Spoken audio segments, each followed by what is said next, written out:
Hello. Yes, hello.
हम cancel करेन. Sir झाली.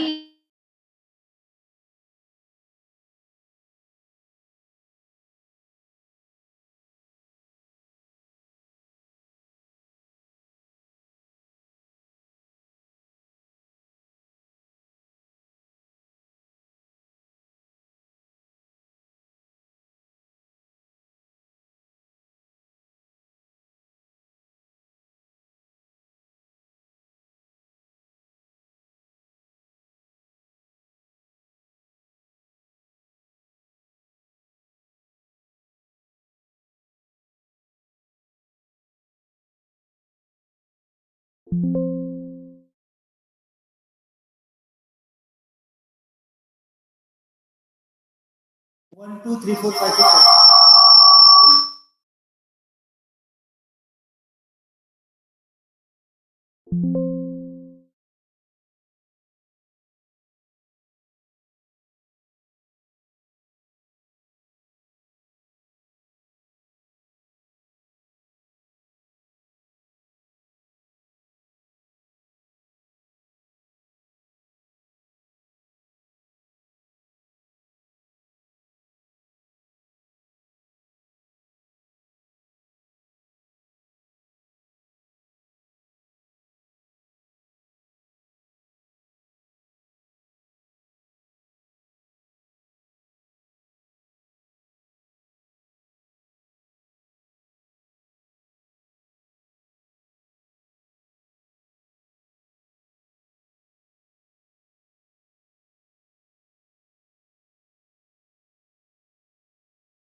Hello.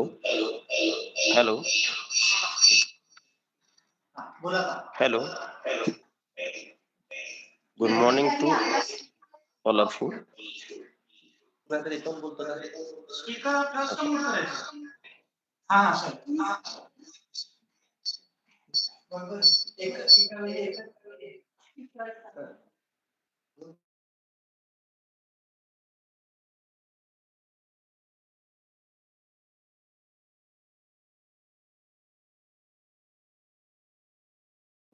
Hello hello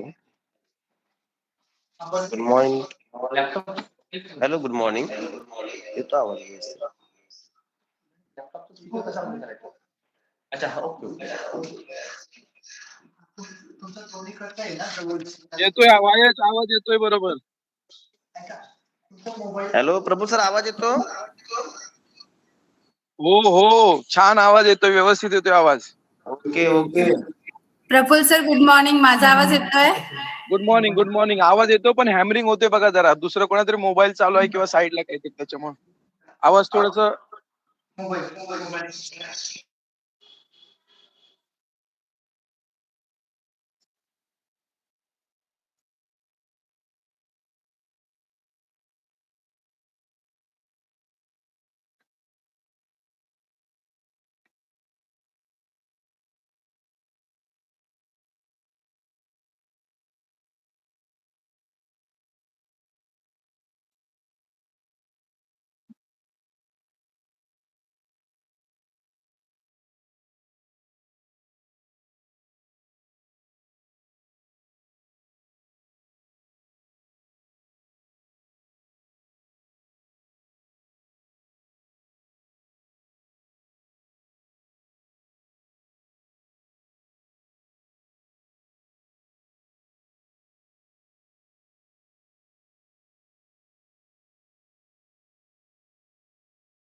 hello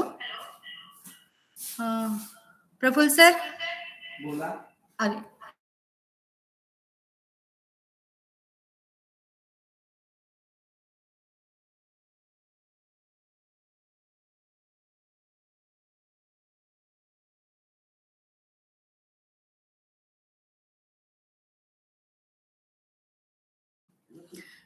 hello Praful sir, mic testing.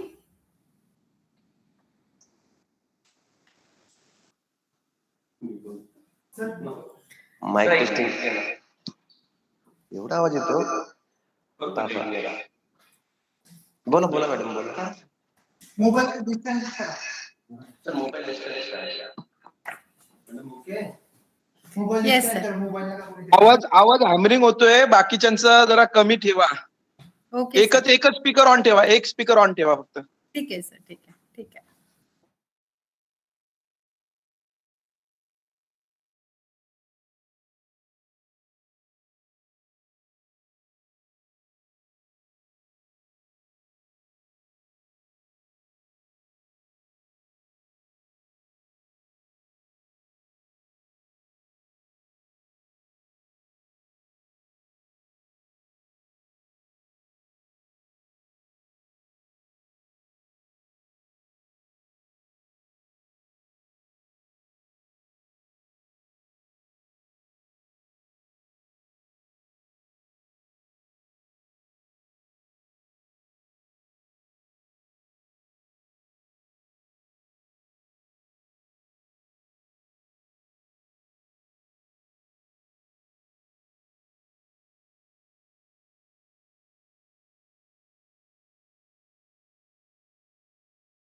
उलवेकर sir. Hello hello.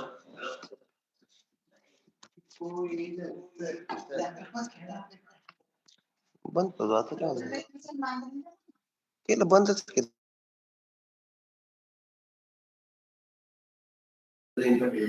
Hello.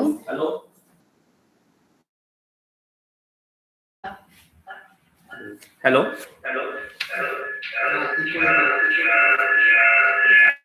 आता परत बंद करतो मी तिथे घेतो. बोला sir. Hello good morning to all. कुठं होता मग याचा नाही संबंध का?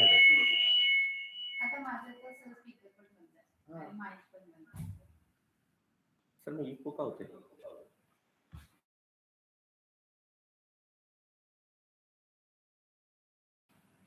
हॅलो आता होणार नाही इको, पण मग तुमचा आवाज येतो की बाहेर चेक करतो.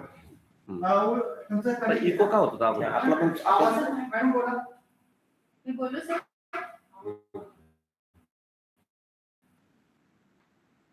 जो बोले त्याचा इको.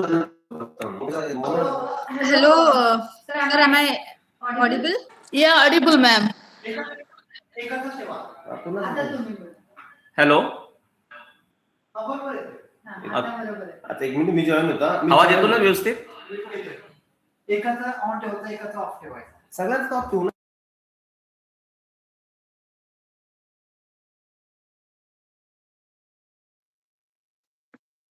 वायच कॅमेरा सेट करून घे तुझा.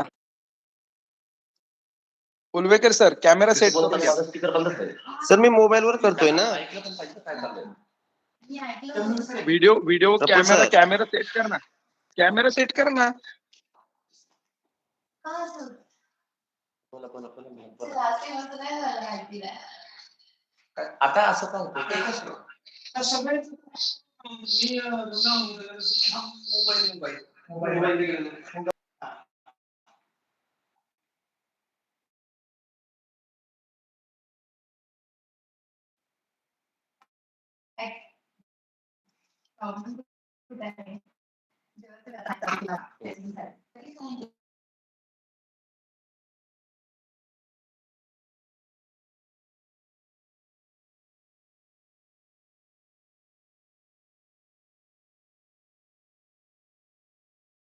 चेक कसं करणार?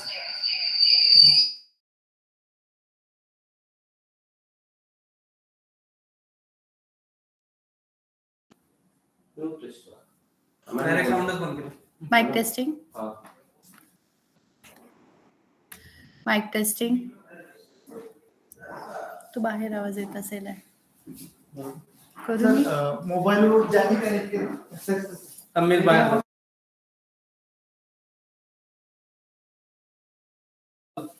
Mic testing 1 2. Mic testing. Mic test.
Hello, good morning to all.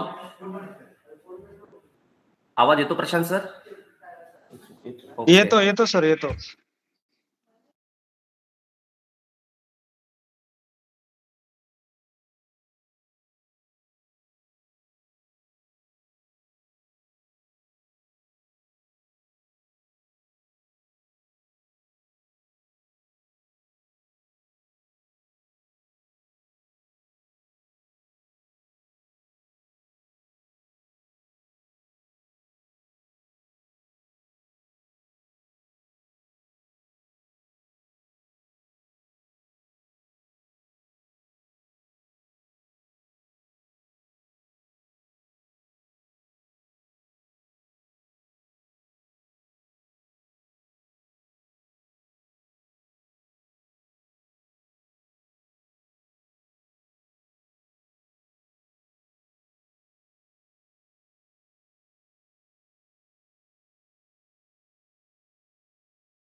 Hello.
Good morning, sir.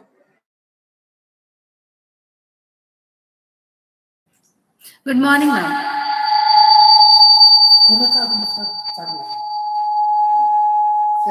Speaker off करा प्रशांत सर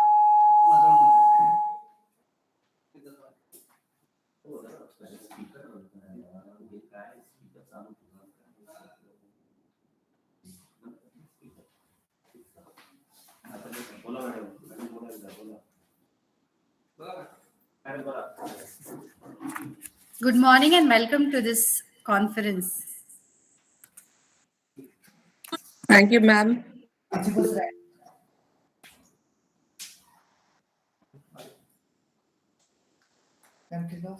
स्पीकर ऑफ करा Good morning, madam. Yes, sir. Good morning. Sir. So we have 60 participants. Okay. Yes, sir.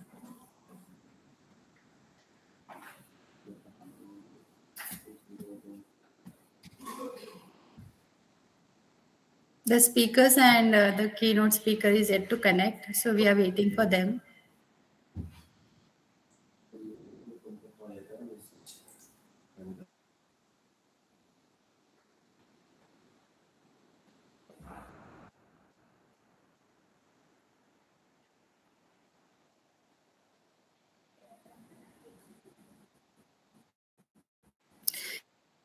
It's a request to the participants to please mute the mic as well as the camera so that the proceedings will go on.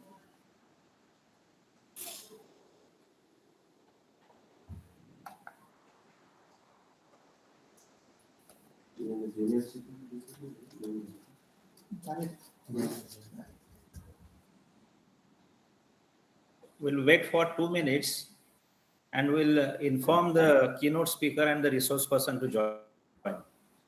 Yes, sir. Yes, sir. Sure. Okay. We are in the process to call them, sir. Yeah.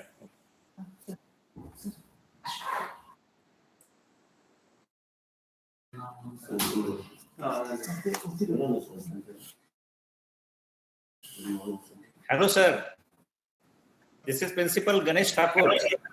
Hello, everyone. Good Namaskar. morning, good morning, Ganesh sir. Good morning, Ram. Hello, Lena, and everyone, and all the students. Thank you for accepting our invitation, sir, and joining for this e-conference. No, sir. My pleasure, and thank you. Really looking forward to it, and thank you for all the invitations and all the support from Captain Ram and all your team and everyone. Thank you, so sir. much. Thank you. Thank you. Sunil sir, most welcome. Thank you, Ram. Thank you.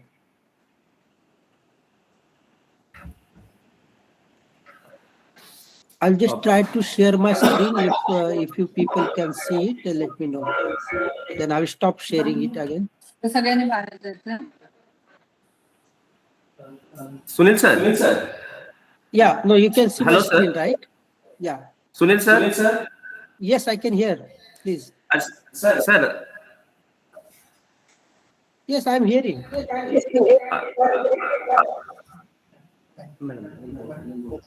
Please say I can hear.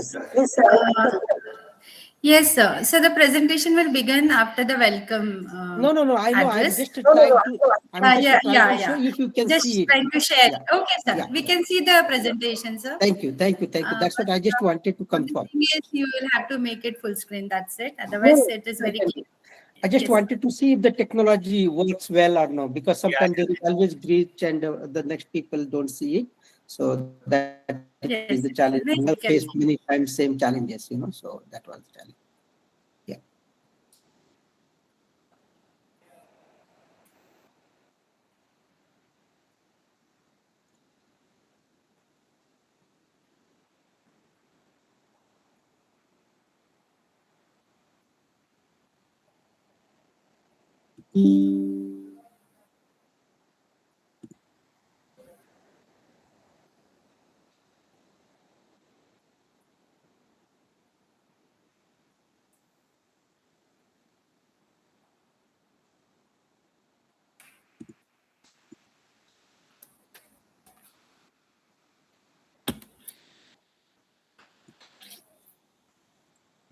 we'll give a couple of minutes for Badriji to join. Yes, sir, we are waiting for him to join. Yeah.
Sunil sir.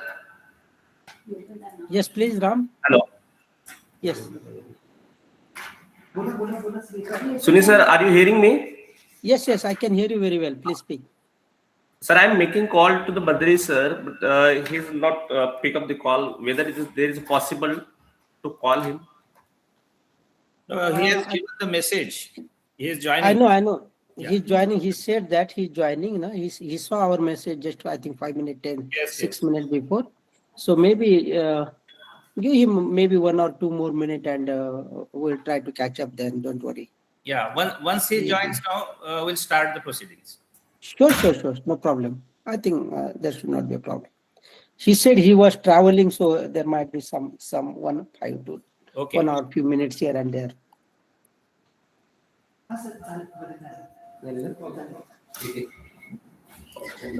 Okay, Badri sir, join. Oh, good evening, Badriji. Badri sir, welcome. Yeah. Welcome, sir. Good morning. Yeah, good morning. Good morning. Yeah, sorry for the delay. Madam, you may start the proceedings. Yes, sir.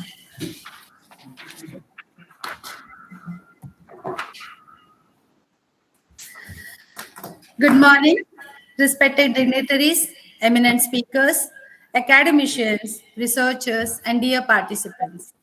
I am Dr. Leena Mishram, and it's my pleasure to extend a very warm welcome to this one-day international e-conference on transforming Indian agriculture towards Atmanirbhar Bharat through technology, innovation, and artificial intelligence. This international e-conference is organized by Department of Economics in association with Internal Quality Assurance Cell of Rayat Shikshan Sanstha's Mahatma Phule Arts, Science and Commerce College Panvel, an institution accredited with NAC A+ grade and honored with Best College Award by University of Mumbai. We are indeed privileged to have an esteemed gathering of academicians, economists, researchers, policymakers, and students joining us today through this virtual platform that is Google Meet from various academic institutions all over the states from different professional backgrounds. Today's conference provides a valuable platform to deliberate on how technology innovation and artificial intelligence are reshaping Indian agriculture, strengthening economic self-reliance, and contributing towards the nation's vision of Atmanirbhar Bharat. It gives me immense pleasure to welcome our distinguished speakers and resource persons whose expertise and insights will greatly enrich today's discussion. This academic contribution and professional experience will help us better understand the economic aspect of agricultural transformation in India. With great honor, I extend a warm welcome to our esteemed keynote speaker, Honorable Dr. Badri Narayan Gopal Krishnan, a distinguished economist and strategy leader associated with Oregon State University and Boston College, and presently serving as a faculty member at the University of Washington, USA. Sir's work in economics, policy analysis, and strategic research provides a strong global outlook on development, economics, and technological changes. We are truly honored to have you with us today, sir.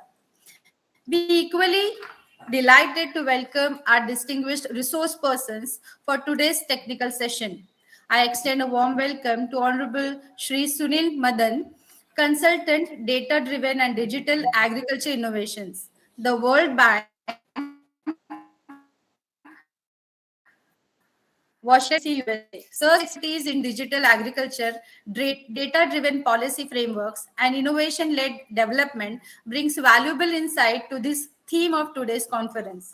We also take great pleasure in welcoming Honorable Professor Dr. Suresh Main, sir, Head, Mumbai School of Economics and Public Policy, University of Mumbai. Sir's academic leadership and scholarly contribution in economics and public policy gently enrich the intellectual depth of this conference.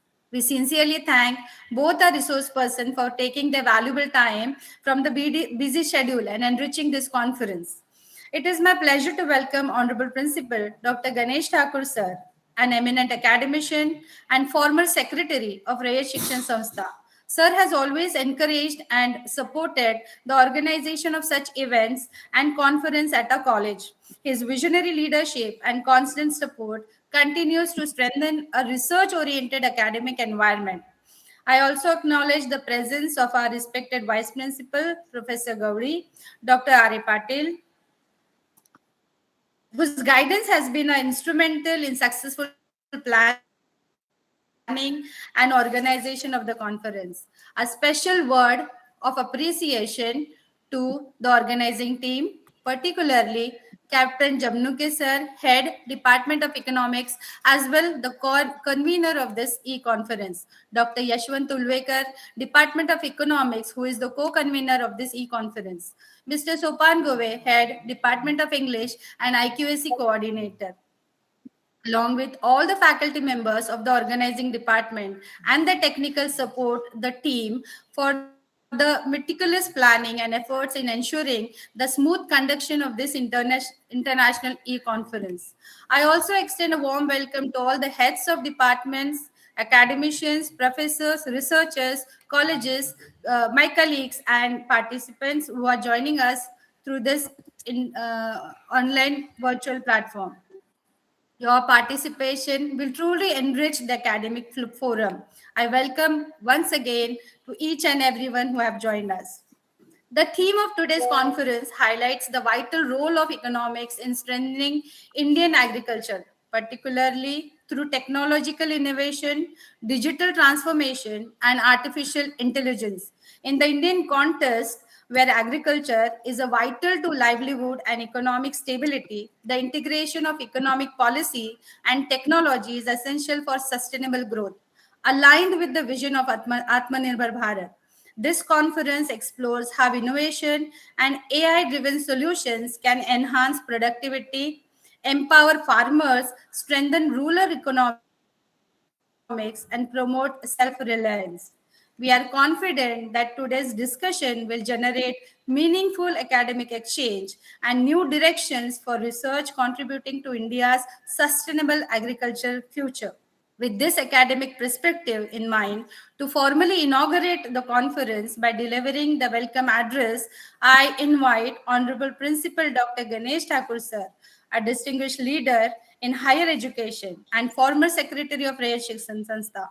Sir has made a remarkable contribution to academics and institutional leadership, earning wide recognitions through several prestigious honors, including the Best Principal Award from University of Mumbai, and Prabodhankar Thakre Ideal Principal Award from a parent institution, that is Raya Shikshan Samstha.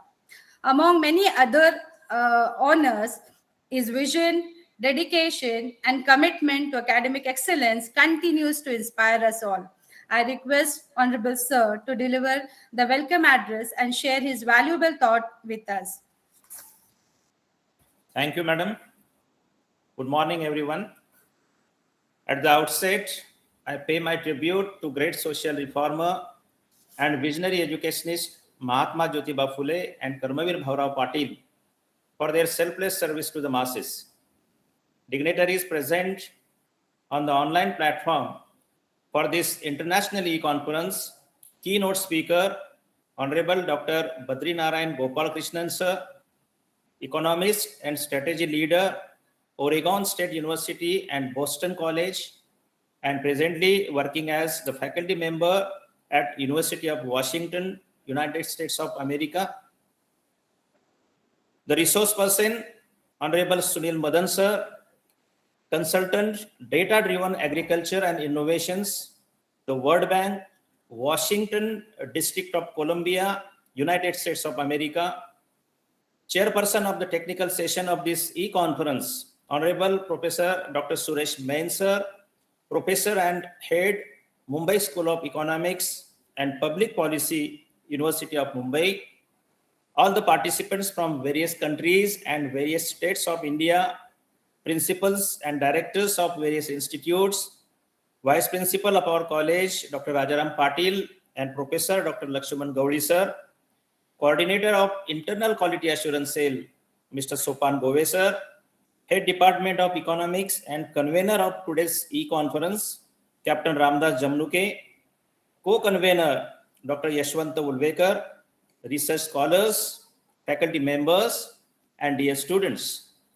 It is my extreme pleasure to welcome you all for this international e-conference organized by Department of Economics in association with Internal Quality Assurance Cell of our college on the topic Transforming Indian Agriculture towards Atmanirbhar Bharat through technology, innovation, and artificial intelligence. Dear participants, our college is run by parent institution Raya Shikshan Samstha, which is one of the largest educational institutes in Asia, founded by a great visionary, Padma Bhushan Dr. Bhaurao Paigonda Patil in 1919. Education through self-help is the motto of our parent institution, and it strives to uplift the educational standard of deprived and downtrodden section of the society. State government as well as the central government has honored our Samstha with prestigious awards for its praiseworthy contribution in the field of higher education. Our college, Mahatma Phule Arts, Science and Commerce College, Panvel, was established in 1970 with a vision to provide quality education to all classes of the society. We all are marching ahead with the same principles to achieve the excellence in the field of higher education. I feel very proud to mention some of our outstanding achievements in the recent past. A+ grade in the fourth cycle of NAAC accreditation, Best College Award from University of Mumbai, Karmavir Paritoshik, that is the Best College Award from our parent institution, ISO 9001-2015 certification from International Accreditation Forum, DBT Star College Grant from Government of India. We all are working with dedication and devotion to achieve some short-term and long-term goals as per our perspective plan in the days to come. Today's international e-conference is organized to understand the role of technology and artificial intelligence in transforming Indian agriculture towards Atmanirbhar Bharat, that is self-reliant India, to make the nation economically self-sufficient by boosting local manufacturing, strengthening domestic capabilities, and integrating with global supply chains, focusing on 5 pillars: economy, infrastructure, systems, vibrant demography, and demand. Agriculture remains the backbone of India's economy, employing nearly half the population and contributing significantly to the national GDP. Despite these strains, the sector faces numerous challenges such as climate change, resource scarcity, and increased demand for productivity in feeding a growing population. For Indian farmers, adapting to change is not just necessary, but it's imperative. We are witnessing a transformative phase driven by advanced technological interventions in agriculture, spanning from precision agriculture, artificial intelligence, and Internet of Things to biotechnology and digital farm management. This transformation is enhancing the yield, ensuring the sustainability, empowering smallholders, and promoting resilience across the sector. Precision agriculture has become one of the most prominent shifts in Indian agriculture technology today. But what does it mean? Precision farming is about using cutting edge sensors, GPS mappings, satellite images, and precision tools to monitor the specific health and conditions of soil, water, crops, and pest infestations in real time.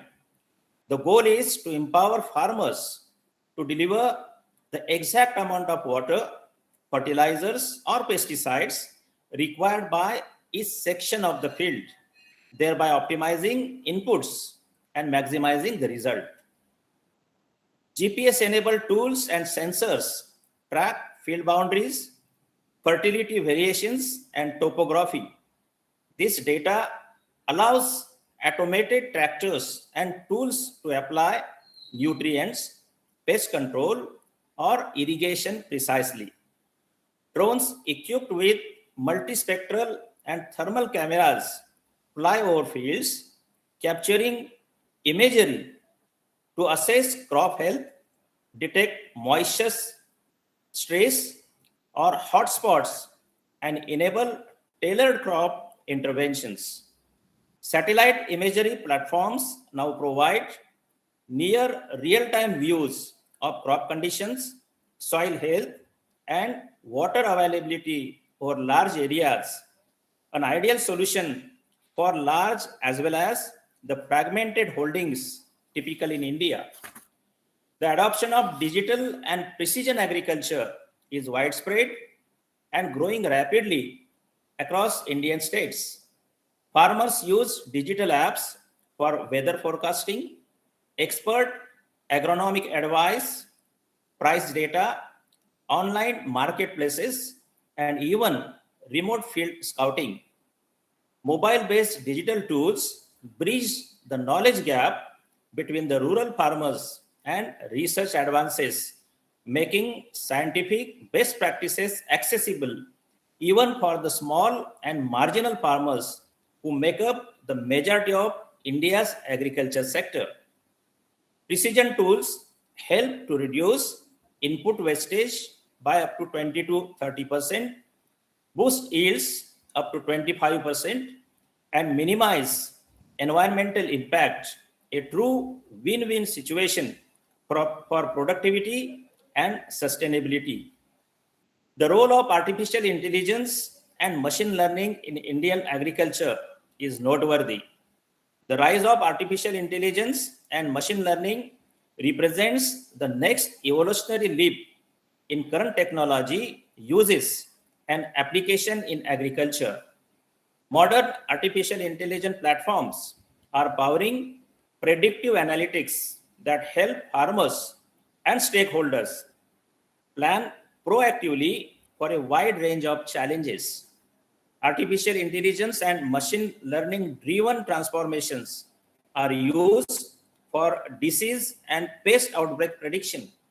By analyzing large data sets from satellites, field sensors, and historical records, artificial intelligence can forecast disease or pest outbreaks.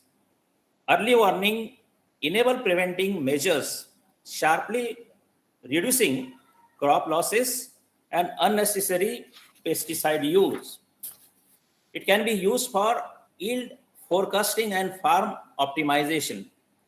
Artificial intelligence models combine past crop yields, weather trends, market prices, and input uses to predict harvest, optimize rotations, and recommend best fit crop calendars for individual regions. Supply chain management. Smart platforms help route harvests efficiently by predicting buyer demand, market prices, and logistic bottlenecks, resulting in reduced food waste and better earnings for farmers. Localized advisory apps powered by machine learning offer tailored guidance on fertilizer doses, irrigation schedules, and crop advisories based on farms' unique soil and climate profiles. Startups and agricultural research institutions in India are actively building region specific, mobile friendly, artificial intelligence platforms. The integration of AI with IoT devices and precision tools is enhancing resilience against climatic uncertainties and making technology more farmer centric. While large-scale mechanization still faces structural and economic barriers in India, new innovations in affordable machinery and robotics are steadily making inroads into smallholder farming. Mechanization in Indian agriculture technology includes robotic weeders, harvesters, and sprayers. Powered by artificial intelligence and imagery, these smart machines differentiate crops from weeds, perform precision operations, and enable farmers to operate efficiently even with labor shortage. Mini tractors and multi-utility implements. Smaller mechanized solutions suit fragmented land holdings. They improve productivity for sowing, transplanting, spraying, and harvesting in varied terrains. Automated soil and crop monitoring. Robotic platforms traverse fields with sensors to analyze soil properties, plant growth, water needs, providing actionable data for each section of land. As technology becomes more affordable, accessible, and tailored to Indian conditions, mechanization will reduce drudgery, boost yields, and free up labor for value-added activities. The Indian government's proactive approach to digital and technological adoption is accelerating the transformation of the country's agriculture sector. A range of policy and financial incentives, technical platforms, and capacity building initiatives are bringing advanced solutions within reach for millions of farmers to transform our nation to Atmanirbhar Bharat, that is, self-reliant India. I am confident that the keynote speaker and the resource person will enrich us with their expertise on the theme of the seminar. Before I conclude, once again I welcome you all for this international e-conference and express my sincere gratitude towards Honorable Dr. Badri Narayan Gopal Krishnan sir, Honorable Sunil Madan sir, and Professor Dr. Suresh Main sir for accepting our invitation of this e-conference. Thank you very much. Thank you, sir. Thank you so much for your inspiring words and a warm welcome and setting a meaningful, thoughtful tone for today's conference. Thank you, sir. Now we move on to the very most important segment of this conference, and that is the keynote address. I invite Captain Ramdas Jamnuke, Head Department of Economics, to formally introduce our esteemed keynote speaker, Honorable Dr. Badri Narayan Gopal Krishnan. He is also serving as a faculty member at University of Washington, USA. Sir, may I request you to kindly proceed with the introduction? Thank you, madam. Thank you, madam. Good morning to all. Ladies and gentlemen, I am Captain Ramdas Jamnuke, convener of this one-day international e-conference on transforming Indian agriculture toward the Atmanirbhar Bharat through technology, innovation, and artificial intelligence. I welcome all the participants across the world for this e-conference. I feel privileged to introduce the keynote speaker of this conference, Honorable Dr. Badri Narayan Gopal Krishna. Dr. Badri Narayan Gopal Krishnan is an economics and strategy leader with about 25 years of global experience. Academically, he is an affiliate faculty member at University of Washington Seattle, Oregon State University of Boston College.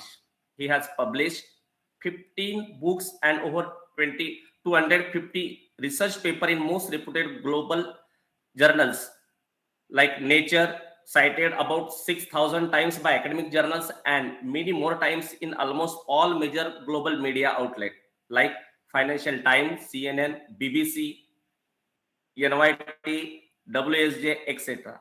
He has also penned hundreds of articles in all leading newspapers and participated in dozens of live national TV interviews panel in all major media in USA, India, and other countries. At Niti Aayog, Government of India, he is currently an honorary non-resident fellow and previously headed the verticals of Trade and Commerce, Strategic Economic Dialogue, International Cooperation and Vision India at 2047 as a Joint Secretary, Government of India. He is also a distinguished fellow at Pahle India Foundation and visited Senior Fellow at CSSP, formerly Broking India, EPIC, Brussels, and IGSC, Tokyo. He is on the board of numerous organizations across the world.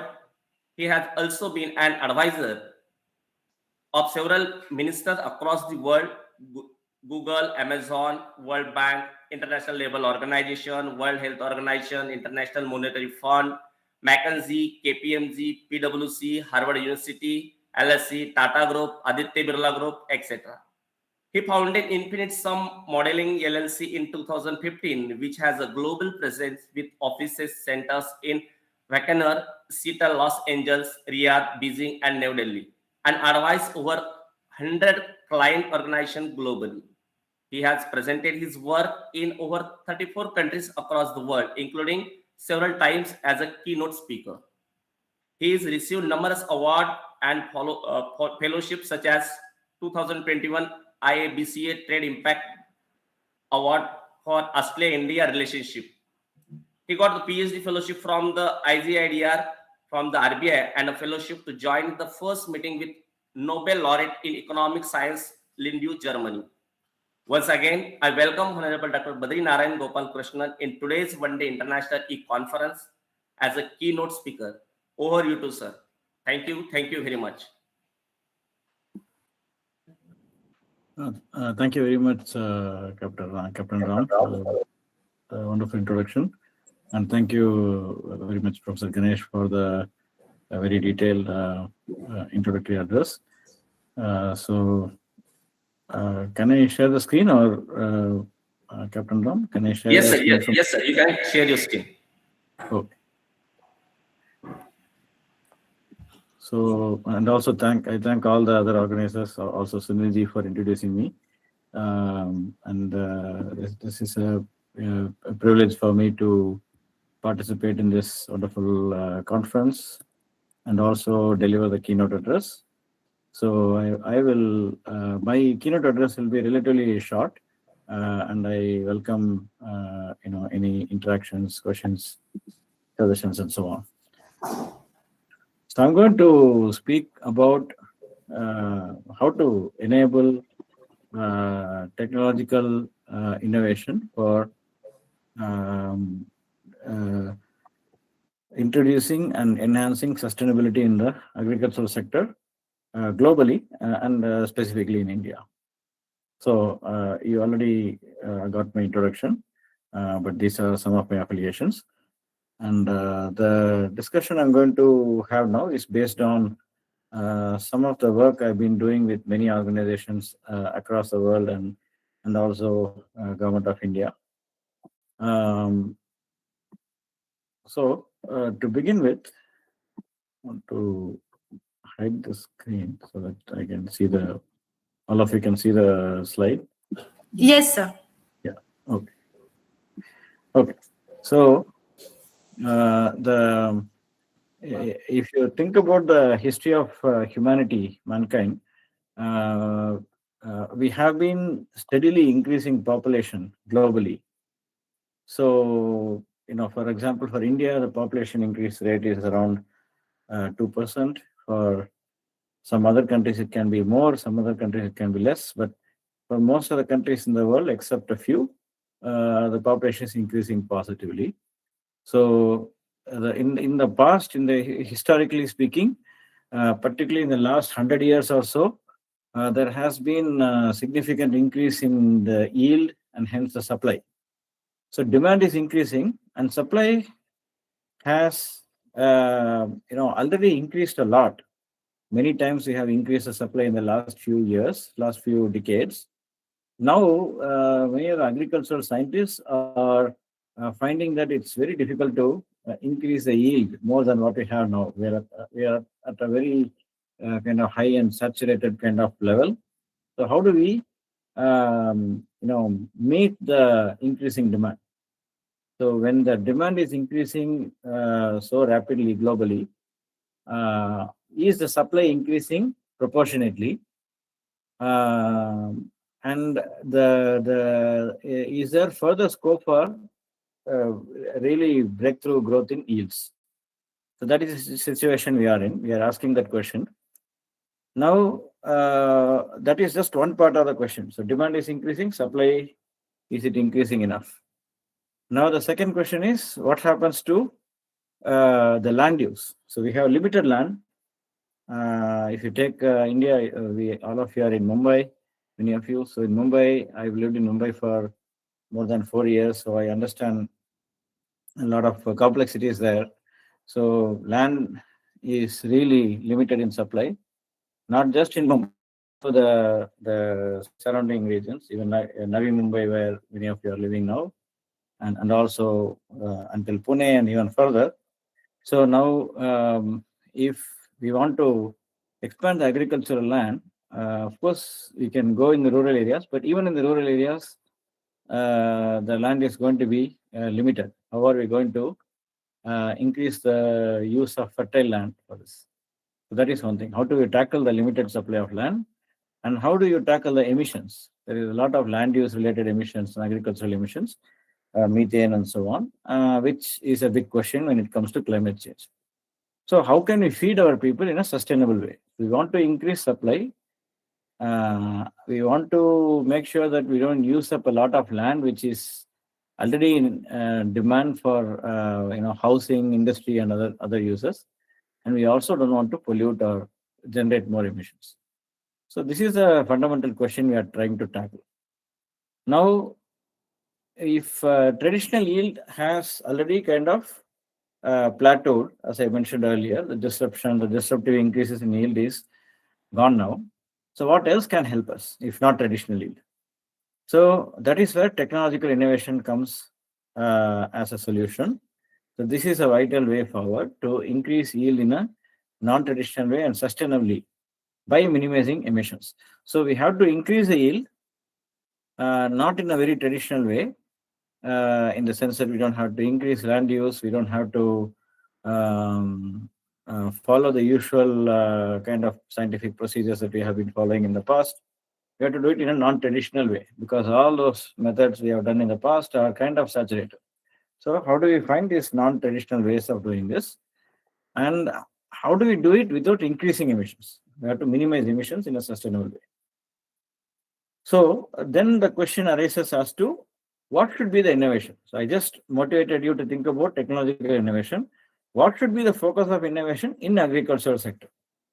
One aspect can be reducing food losses and waste.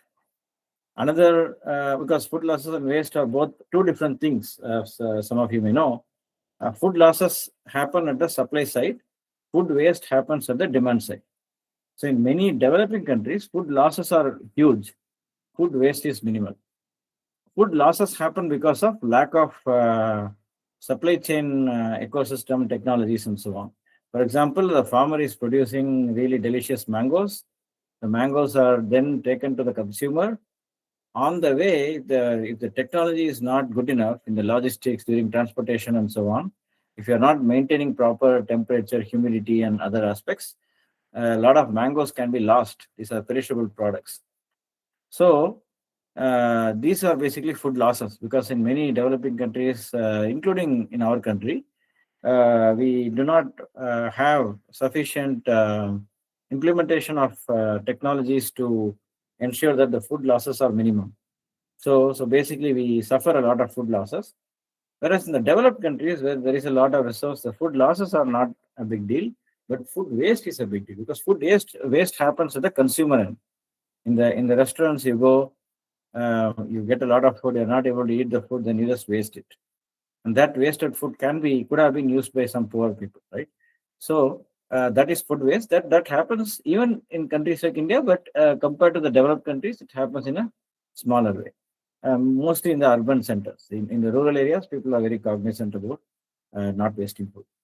Okay, so that is the first aspect. There can be innovation to minimize the food losses and minimize the food waste through different technologies. And the second aspect could be energy efficiency. So we can increase energy efficiency. For example, for the water, irrigation, the kind of power used for that can be minimized by probably going into drip irrigation and other kind of methods. And there can be many other energy efficiency increasing technologies. Another aspect is water use efficiency. The example I gave you for energy efficiency can also help improve water use efficiency. So we can be cognizant of how much water we are using. I know, for example, in Maharashtra, we have regions like Marathwada, Vidarbha, where water is scarce. So we have to be very cognizant about water use. Even for the state I come from, Tamil Nadu, water use has to be minimal, because we have a lot of water shortage. Maybe also Rajasthan and many other states in India have water shortages. So there we have to implement technologies that can increase water use efficiency. And similarly, the other inputs also, efficiencies related to other inputs, like fertilizers, pesticides, insecticides, herbicides, and so on, weedicides, and so on. Another aspect could be distributional systems. How do we distribute public distribution systems? How do we make sure that they are done properly?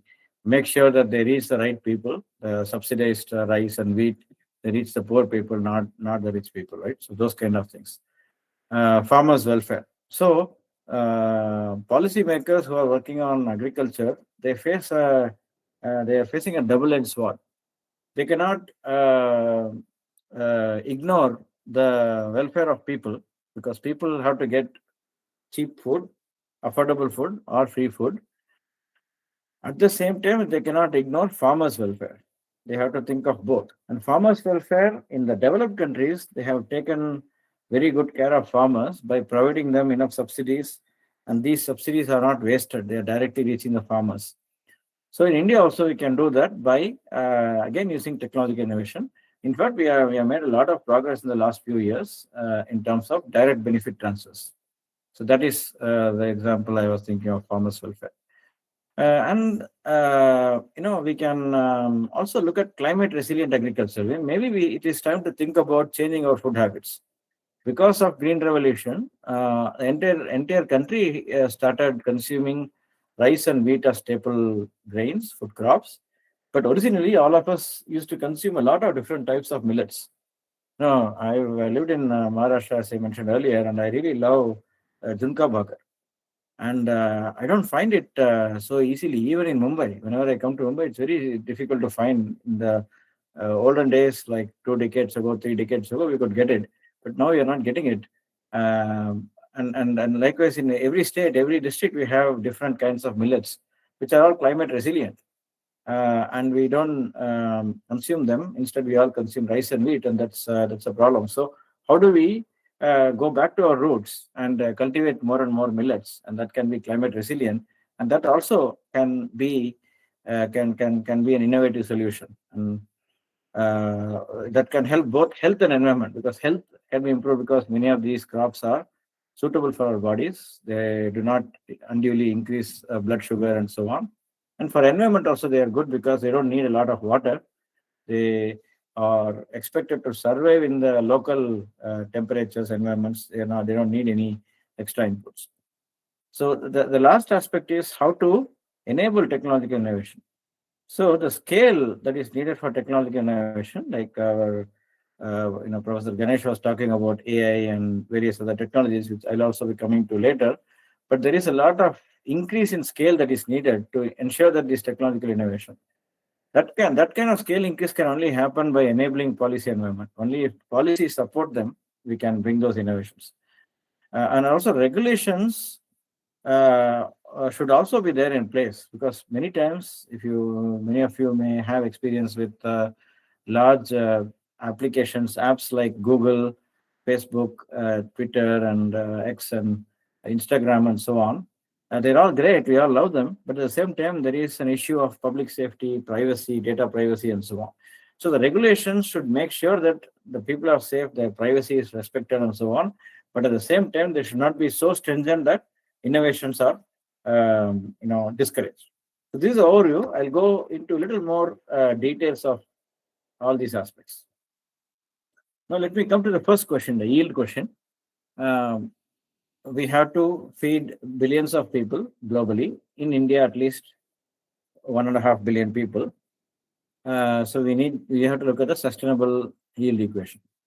So the demand is increasing now, but then there is limited supply of food, but there is high emissions and environmental impact. So the traditional yield increase is like this. It's increasing flatly, but we need really major increase. How can we feed growing world in a sustainable way, minimizing emissions? That's the question we are asking. So what kind of innovation is needed? What can innovation do to do this? So maximizing efficiency and resilience. That's the focus of innovation. First point can be optimizing inputs and minimizing waste. I already talked about reducing food losses and waste. How do you reduce food losses and waste? Using technologies to monitor, temperature, humidity, and so on during the movement of food products. You can reduce food losses, and by doing some nudge for the consumers, you can reduce food waste. For example, in the restaurants, there can be some incentives for minimum waste, right? So there are different regulations and incentives you can think of. Now, increasing energy and water use efficiency also I spoke about earlier. If we, for example, if you use drones, which can sense, drones in conjunction with AI and IoT, they can find out how much water is needed for a particular patch of land, and it can just throw that much water. And similarly for energy, we can minimize energy use. Modernize value chain. You can improve distribution systems.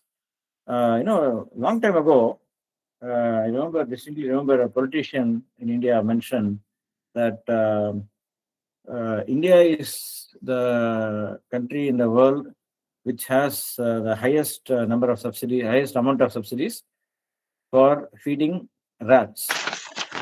It may appear like a joke, but it is partly true, because our food storage systems and distribution systems they've improved now. I'm talking about around 10-15 years ago. But even now it has improved, but not as much. So a lot of our food storage, the rice storage and so on, they are not modernized enough. So what happens is the rats come and eat all the rice, and you lose a lot of rice which is being put in storage. So the kind of modernizing value chain is very important. We also have to focus on farmers' welfare and technology adoption. So farmers' welfare, I was talking about this direct benefit transfers and so on, how to ensure that the farmers get the benefits that they are supposed to get. Many times the money goes to the middlemen, the brokers and so on, but the farmers don't get any money. So how do you make sure that? And again, in this context, I remember in Maharashtra state, there is a major issue, very unfortunate issue of farmers' suicides. I've seen that personally. and it's a very, very disturbing thing, and we all should be very sad about that. I think the situation is improving, but still it is a major issue. So how do we avoid that? We have to make sure that they are not, they don't get indebted or get into too many loans unnecessarily. The government should be the supporting ecosystem when it comes to any kind of disasters and failure of crops and so on. There should be some insurance and so on. So there is this Pradhan Mantri Kisan Bima Yojana, those kind of insurance policies which are helping those kind of things. But simply, forgiving loans may not be a good idea, because then the farmers who are really working hard and trying hard to pay back their loans, they will feel really bad and demoralized. So I think we have to tackle the root of the problem rather than just the symptom. So that is important to think about farmers' welfare. The last point here, in terms of what should be the focus of innovation, is adapting to changing climate. Okay, we can always try to reduce emissions. We can always try to reduce the damage on climate, what we call as climate change mitigation.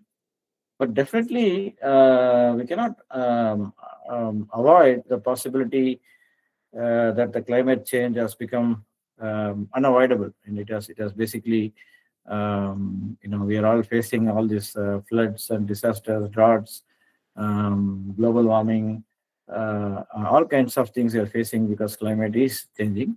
So when climate is changing, then why don't we think about adapting, climate change adaptation? So we should implement climate resilient agriculture. So I'm going to talk about the millets as an example in a minute. But those kind of things, we have to think about climate resilient agriculture. We have to prioritize methods that can benefit both health and the environment. How can they help? Think about the consumer's health and environment. So now let's think about India's millets example, where the ancient tradition meets innovation. So millets, we have been using all different types of millet for many centuries. As you may all know, in Maharashtra, at least I can think of several types of millets in different districts. So these millets are climate resilient because they are all suited for the local temperature, precipitation, and so on. They are drought resistant. So they are climate resilient because they are drought resistant. They can thrive in arid conditions with minimal water, which means that if you again go back to Maharashtra, think about the drought prone regions, dry regions that we discussed about, Marathwada, Vidarbha, and so on. Those kind of regions, instead of cultivating rice, sugarcane, and so on, we should cultivate millets, which can facilitate this climate resilient agriculture. And low input, we should think about agriculture that requires less fertilizers and pesticides, which can reduce environmental impact. So and we can go for more biofertilizers, biopesticides, and so on. And think about and these are the things that can be facilitated by millets, because millets do not use a lot of fertilizers, they do not use pesticides, so the environmental impact is minimized. Health benefits, they are highly rich in nutrients, protein, fiber, iron, calcium, and so on.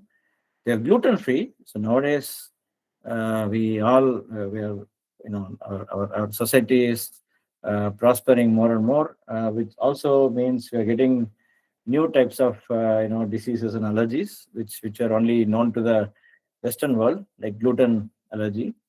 So gluten-free food is important for a lot of people. So millets can be suitable for them, for people who have celiac and gluten-sensitive diets.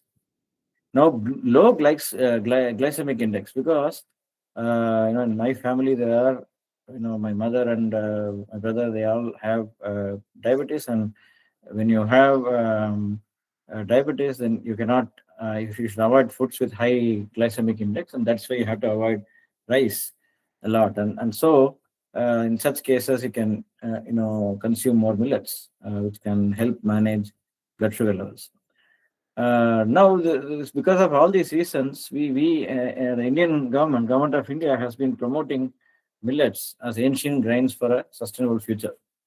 And we got a global recognition. India produces more than 50% of all the millets in the world. So we got a global recognition by pushing the Food and Agriculture Organization, and they basically declared the year 2023 as the International Year of Millets. So that's one example, millets. So now let's look at the Indian agri-tech ecosystem. So we are working on revolutionizing agriculture. The market size is about $24 billion in 2023, and it can reach more than 34 billion by 2027. There are more than 1,000 agri-tech startups. The key focus areas are digital farming, advisory market linkages, those kind of things are important. The supply chain and market farm automation. So just the ideas that we discussed earlier, these are some key focus areas. Drivers of growth. Some 10 years ago, we cannot imagine agri-tech to grow in a big way because we did not have enough smartphones, we did not have enough internet penetration. Now we have both of them. We have smartphones, we have internet penetration, we can have apps, we can have farmers in the villages connect with internet and look at these apps and so on. So those are driving the growth of agri-tech sector. And government is also supporting. There is Startup India and other initiatives where the government is supporting this. Farmers, how are the farmers benefiting from it? First, there is an increased income and productivity. There is a better access of information and markets. So there is a saying that information is wealth. So if we have more and more information, the farmers can be more prosperous. They can be aware and alert of floods and droughts and so on. Key technologies used here are artificial intelligence and machine learning, IoT, Internet of Things and sensors, blockchain and traceability. These are all key technologies. Like for example, one of my colleagues in Government of India and Ministry of Commerce, he was sharing a really inspiring story during COVID when all the industries and even agriculture was affected heavily because of the shutdown and so on. He and other team members in the Ministry of Commerce, they worked very, very closely with the farmers, particularly in the state of UP, to ensure that a lot of different food products they are producing can not only supply the rest of India, but also the rest of the world. So to go to the rest of the world, you have to really track the supply chain. How are you producing all these things? What kind of ingredients are used and so on. So they implemented some blockchain technologies, and that was really successful. And I was also personally involved in a blockchain project where we developed a blockchain traceability product for software for around 3,000 farmers in Andhra Pradesh, in Guntur district, for producing red chilies and turmeric. And they were all exported to other countries. So they had this tagging of where they came from, and they could trace, consumers could see which farmer produced this. So these kind of things are going to be defining the future. And then we also are working on, in my introduction, you kindly mentioned about the company, the strategy firm that I founded in Infinite Sum Modeling, PISM. So we did a lot of work in the recent past on global food trade metrics. So we looked at bilateral and commodity-wise trade of how different countries are exporting and importing different food products in terms of, let's say, if you take India, who are the importers and exporters, importers who buy from India, exporters who export to India, how much do they export and import in tons, and classification using different harmonized system codes, HS codes, different time period, annual, quarterly. Then we do some forecasting. Then we also look at in dollar terms, in millions of dollars, and different types of commodities. And we look at the prices also, to what extent they're increasing, decreasing. Then we look at trade balance, market share analysis, and so on. And to what extent are we diversified? How much are we concentrated in a few countries or a few commodities and so on. So all these matrices will help the government to make sense of what to export, what to import, how do we ensure that there is food security, how do we ensure that the farmers are prosperous. All these things can be optimized using this kind of the dashboards. Similarly, we also developed some global food security watch dashboards where you can see, for example, look at how much population exists, what is the food supply, how is the food supply changing, how is the price, global food price index changing, what is the forecast for agricultural production, and looking at the export hubs, high risk regions. Like recently during the Russia-Ukraine war, the wheat prices skyrocketed because Ukraine was a major source of wheat. So you can look at those kind of fluctuations, volatility, and there can be alerts saying that this is happening. Now I was going to Middle East. I was talking to some countries like Oman and others. The first question they were asking me was like, when is India going to ease the ban on non-basmati rice? Because India has banned non-basmati rice exports for a long time. They're waiting for that to come so that they have need for the non-basmati rice, and many countries in the world they need it. Whereas in India, we want to make sure that the domestic consumers get them first at reasonable prices. Like the point I was telling you earlier about making sure that the consumers get cheap food, also making sure that the farmers benefit. So this, all these things can only happen only when you do this kind of simulation, when you do this kind of analytical work. If you simply go by emotion and gut instinct, you cannot actually do a good job. You will neither serve the farmers nor serve the consumers. So the governments are working on these things. Now, the last point I wanted to discuss before closing is the technological innovation. How do we enable that? So there is this regulatory tightrope, as we call it. Like I was talking about the double-edged sword in the context of farmers, but also in this context. So if you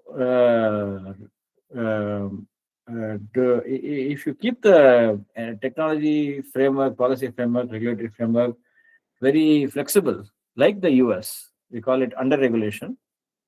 Then what happens is the companies like Google and Facebook and so on, they just really take advantage of all the private data that we have, and they may monopolize, and all kinds of problems may happen. But at the same time, it is good because all those big companies came from nowhere. They came from very kind of middle class people who were able to develop those. So it's good and bad. Under regulation can be good, can be bad. We have to think of both. Over regulation, if you think of EU, where what they did is they entirely focused on consumers, their data privacy, this rule called GDPR, and all these kind of things, which is actually over regulation. Then what happens is, yes, consumers are fine, but the technology developers are not, and you won't get this kind of major organizations, companies like Google and so on, which can actually develop that. So that is a problem. So we have to strike a balance between this under regulation and over regulation. So we need the balance. So China, if you take India has been going for an agile kind of framework, and China is going in the direction of strategic guidance, which is top-down planning, and everything is controlled there, not regulated but controlled by the government. You cannot actually let the foreign players to come in. The domestic players dominate the market. Whereas in India, it's more agile. We are more friendly. We are startup friendly. We allow all the companies to come and work here. We have regulatory sandboxes where we test something and then implement it. So in a way, our framework is quite mature, and we take the best from all the different countries. But maybe we may have to rethink over time what works, what doesn't work, and so on. So ultimately, we have to look at the ensuring that our policies are forward looking, and they anticipate the tech shifts, and they are proportional and adaptive in terms of oversight, and the rules are evolving over time, and there is public and private dialogue. We don't do it in a very kind of tyrannical way, in a very one-sided way. And the ultimate goal is to foster growth, protect citizens, and ensure fair competition. So that is how we have to think of the technology innovation, as far as I can see. And that can help all the different things we discussed before in terms of ensuring that the agricultural sustainability is ensured because of technological innovation. So with that, I conclude my discussion, and I can answer questions if any. Thank you, sir. Thank you for such an informative and thought-provoking keynote address. Sir, I have a question. So we need to adapt to the climate change, that's for sure. But every year during the month of Jan and Feb, Delhi experiences a very significant rise in air pollution, and which is said to be due to parali burning, that is crop substance burning after harvest. Can innovation in agriculture can resolve this problem? And why still government is not finding any kind of solution yet? Yeah, that's a great question.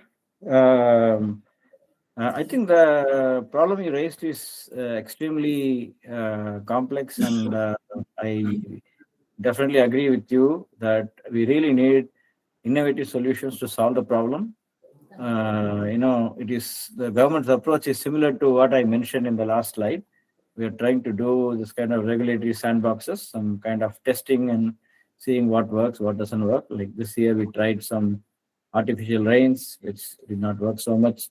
And we also in the past tried what you mentioned, that we were trying to make sure that the stubble burning doesn't happen in large scale, incentivizing the farmers to use the stubble for biofuels or other things.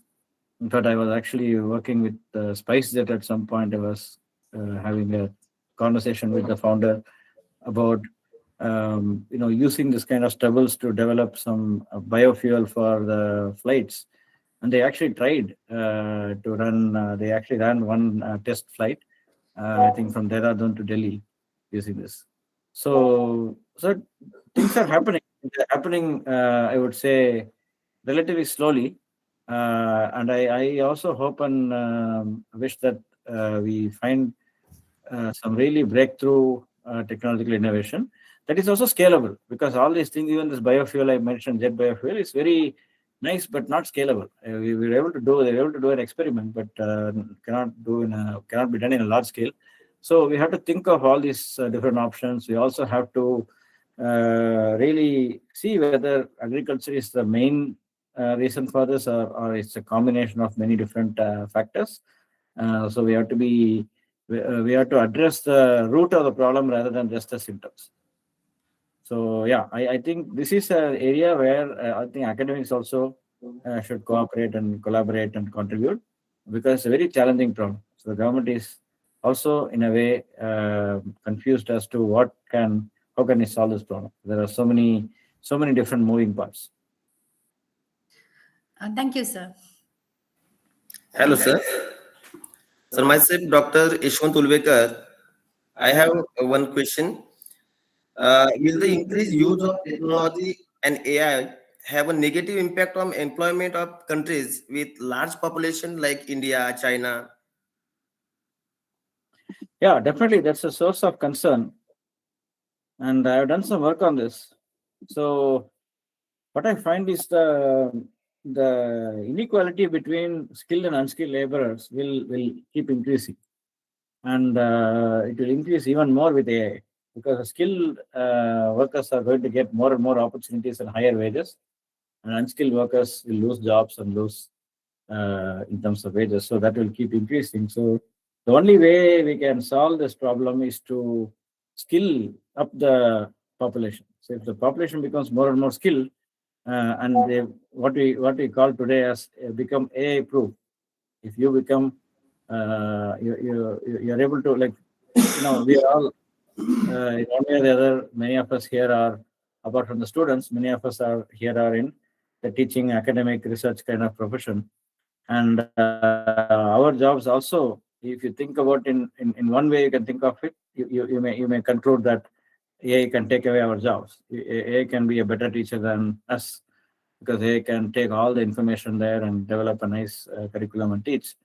But if you think about in a different perspective, if we are able to leverage that AI and teach well and make use of AI to develop a nice curriculum, but then use that personal competence that we have, that can be a win-win, because we can leverage. If you become AI ready, AI friendly, then AI cannot replace you. AI will be your friend actually, rather than your substitute. So I think all the different professions should gear up that way.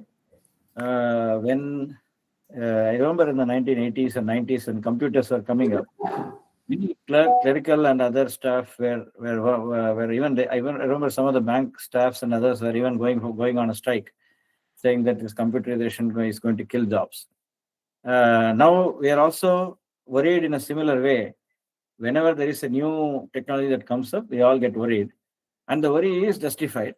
But that worry should be not that this technology is going to displace jobs, but the worry should be taken in a constructive way, and find ways in which we can leverage this technology. How do we leverage AI and go forward? But as I'm talking so far, I'm talking as common people. As common people, we should leverage AI in all our professions. We should use it. But as a government policymaker, I would say that the government should take this into cognizance and see the evolving situation and come up with safety nets for people who are losing jobs in a massive way. We have to come up with ways to absorb the people who are losing jobs. People also are going to be trying hard to get different sources of employment. They're not getting anything. The government should be the last resort and provide some source of employment, or maybe what we have been talking about, this universal basic income. And in India, in some ways, it is there because there is a lot of massive food subsidies and other subsidies. So it's not that people are going to be suffering because of the job loss. They will have some way or the other, some kind of safety net is available today, but that can be expanded further because there will be more number of people who may be affected if the people are not following the strategy that I just mentioned. Thank you, sir. I don't think there are any more questions from the participants. Yeah. Thank you, sir. Thank you so much. It was really very privileged to listen you, to hear you, and to have you in this international conference. Thank you, sir. Thank you so much. We now move to the next session.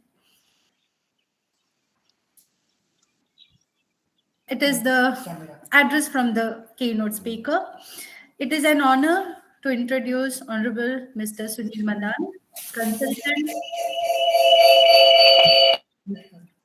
Data-Driven Digital Agriculture and Innovation, the World Bank, Washington, D.C., USA, as a resource person for this session. To formally introduce our distinguished speaker, I invite Dr. Yashwant Tulvekar, Assistant Professor, Department of Economics, to kindly introduce our resource person. Thank you, madam. Good morning to one and all. I feel privileged to introduce the resource person of the one-day international e-conference on transforming Indian agriculture towards Atmanirbhar Bharat through technology, innovation, and artificial intelligence, Honorable Sunil Madan. Honorable Sunil Madan is known as a researcher and mentor in the field of agriculture. He completed his postgraduate studies in economics and organic chemistry and MBA degree from Paris, France. He also completed a diploma in intellectual property law from India. Currently, he works at the World Bank in Washington, D.C., USA, as a consultant specializing in data-driven digital agriculture and innovation. Honorable Sunil Madan is known in the USA as a scholar in strategic agribusiness and digital agriculture. He has 23 years of experience in sustainable agriculture policymaker and agriculture research. He has worked as a mentor in agriculture biotechnology, food security, and dairy farming in Michigan State University, USA. He has played a significant role in the agriculture research in Africa, South Asia, and Latin America. Honorable Sunil Madan is a globally recognized scholar in the field of agriculture biotechnology, AI-based agriculture, and soil carbon measurement. Dear sir, I once again warmly welcome you in this one-day international e-conference and request you to guide the researcher and student present here. Honorable Mr. Sunil Madan, sir. Thank you so much, Dr. Dr. Ulvekar, and it is really a pleasure to be here today, and thank you for the invitation. Thank you, Dr. Thakur, for your opening remarks, and I would like to thank my friend and good friend, Dr. Badrinarayanan, and thank you very much, Captain Ram Jamnuke, and rest of all the professors, students, colleagues in the college. Thank you so much. I really appreciate that. So let me start sharing my screen. Just a minute. Give me a minute.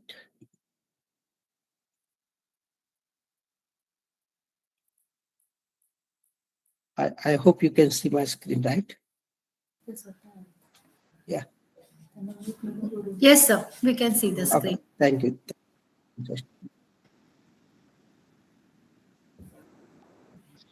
Okay, great. So, so I'll be mostly talking about on the data and digital agriculture technologies for the agriculture and agribusinesses in India. I think after going through the Dr. Principal Sir's opening remarks and Badrinath, I think my half of the presentation is already covered, so I don't need to really much worry. Already you people have some of the very good context of the what really is happening in this space on data and digital agriculture. So why agriculture matters, that this is all the very basic stuff actually, and you all must be knowing all about these, that agriculture really contribute around 16% of the India GDP, and we have employment around 43 to 45%, and as per the NABARD, actually the operational farm size is really reducing around 0.7 to 0.8% per hectare per family, and it is going to be more fragmented again because of the families are really getting separated, and the land is going to be the same. So there are more fragmentation happening. And as we know, we are one of the large agriculture economy, and we have number of millions of smallholder farmer. And actually, by the way, I'm also a farmer, and this picture you are seeing, they are actually from my own farm here. So back home in India. So our structure is really very, very diverse. In agroclimatic zones, we have very different agroclimatic zones, and we have seen that there are in different states, different crops, different practices, and different languages crop has been grown. But what we need is some localized solution, and that's what we are going to focus to a little bit on the what localization we need to do. We cannot really simply say what is working in Andhra Pradesh in the rice field will work in the same way in the Konkan region in rice field.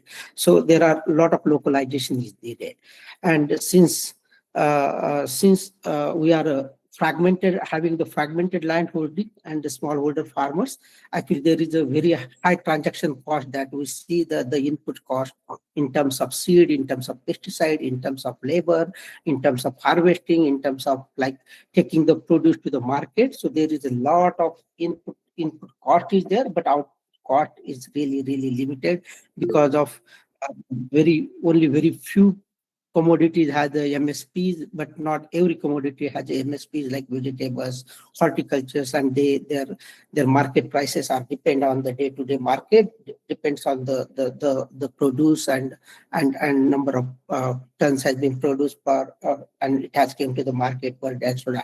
But also it's not only agriculture. There are really very growing sectors not only globally but across India also. There are a number of other sectors actually they are growing, like livestock, fisheries, horticulture, aquaculture, and also like developing rural SMEs economics, and rural development. So within World Bank also actually all these areas, allied sectors are really very, very important in our projects and so on. And I'm going to talk a little bit more on that. So the new project like aquaculture, blue sea, blue origin sea project, and so on. There is a lot of investment happening. A number of new innovations and technologies they are coming in all this allied sector, including livestock and fisheries and so on. So as Badriji already touched a little bit on the export and import of agriculture products in India, and as you know, maybe you may know that India ranks around 9 in the globally, roughly around 2 to 2.4%. We export globally, and we are not only exporting, we are also importing around 1.4 to 1.5%. And what we export basically basmati rice, spices, groundnut, tea, coffee, and very recently actually, and you people might be also aware that if you take the examples of even in Maharashtra, the fresh fruit and vegetables company like Sahyadri Farms in there, in Nashik area, they really export a lot of like guava, all grapes, and all more vegetable chili in Gulf areas, in Europe, and now they are using the traceability and all those new data and digital technologies.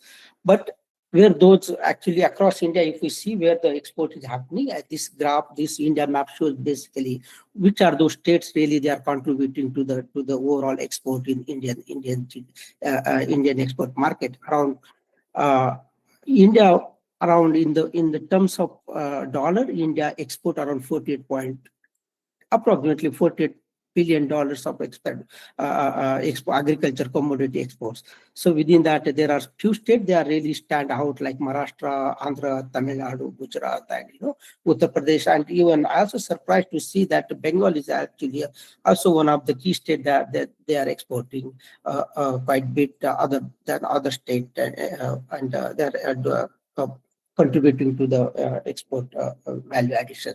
Whereas actually, I tried to see some data and like which state also like they are importing, what state importing, but it is, I think there was, at least I couldn't find that data, which state importing what. But I think there are some states like Maharashtra, Gujarat, Tamil Nadu, they are the major hub for the importing some of the key commodities. And across India, we see this whole India is almost importing, like we know that vegetable oils like palm oil and all, and nuts and pulses and dal and all those things. Generally, government of India really import to meet our local demand, and so there is a lot of opportunities in this area in the vegetables, oil business, oil seed crops, and pulses, and like pigeon pea, moong, and all those related pulses crops, and so on. And as we talk about the growing pressure of the growing population, pressure is not only from on the consumer side or the producer side, also are the pressure at the policy side, at the government side. And why that is now, the question is like why that pressure is now growing nowadays. Actually, there is a pressure, as Badriji already mentioned, that climate variability, there is water stress, there are pest diseases attack, and actually we need to have the risk that is intelligence based risk, that is based on the AI and all this intelligence and data and so on. Also, there is a pressure on the policy volatility, and the quality demands for the domestic consumption as well as export. How much we should be really keeping all the produce that is being produced, and how much we should be exporting. So as you see, there are a number of news on the onion export. Sometimes they open the market, sometimes they don't open the market, sometimes they really put the ban on the exporting of the vegetables, onion, and kind of thing, just to meet the demand at the local and is the pressure.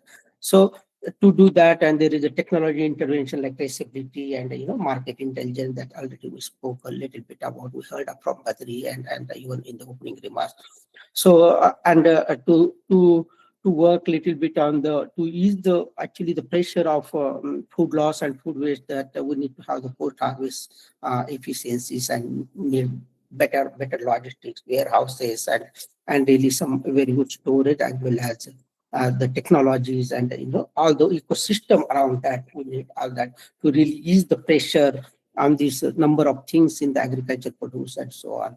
So okay, I just wanted to mention that we already talked about this growing population, higher productivity, resilience, and agribusiness and so on. But a very key important thing is agtech innovations and solutions in the value chains. So agtech, as we know, they are growing, and you are also seeing that there are a number of agtechs that are growing in India as well as globally. So agtech really plays a very key role in the agriculture supply chain.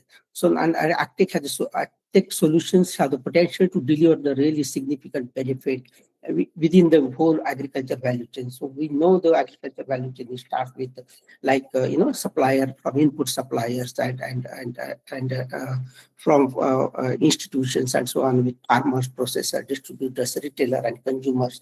And there are actually in this whole chain and the whole whole agtech solution, there are some direct benefits and some are indirect benefits. So in the direct benefit, there are a number of stakeholders they are associated already in this whole supply chain, and they get direct benefits, and there are some indirect benefit actors at the economy level, at the environment level, and the market creation and so on. I'm not going to go all the details, but just to show that this whole ecosystem but also this whole agtech solutions within the ecosystem, they also help to create number of jobs for the new youth and new generation of farmers and new students that they are coming out of colleges. So this is the very big area that is really growing more than manufacturing and all other service areas.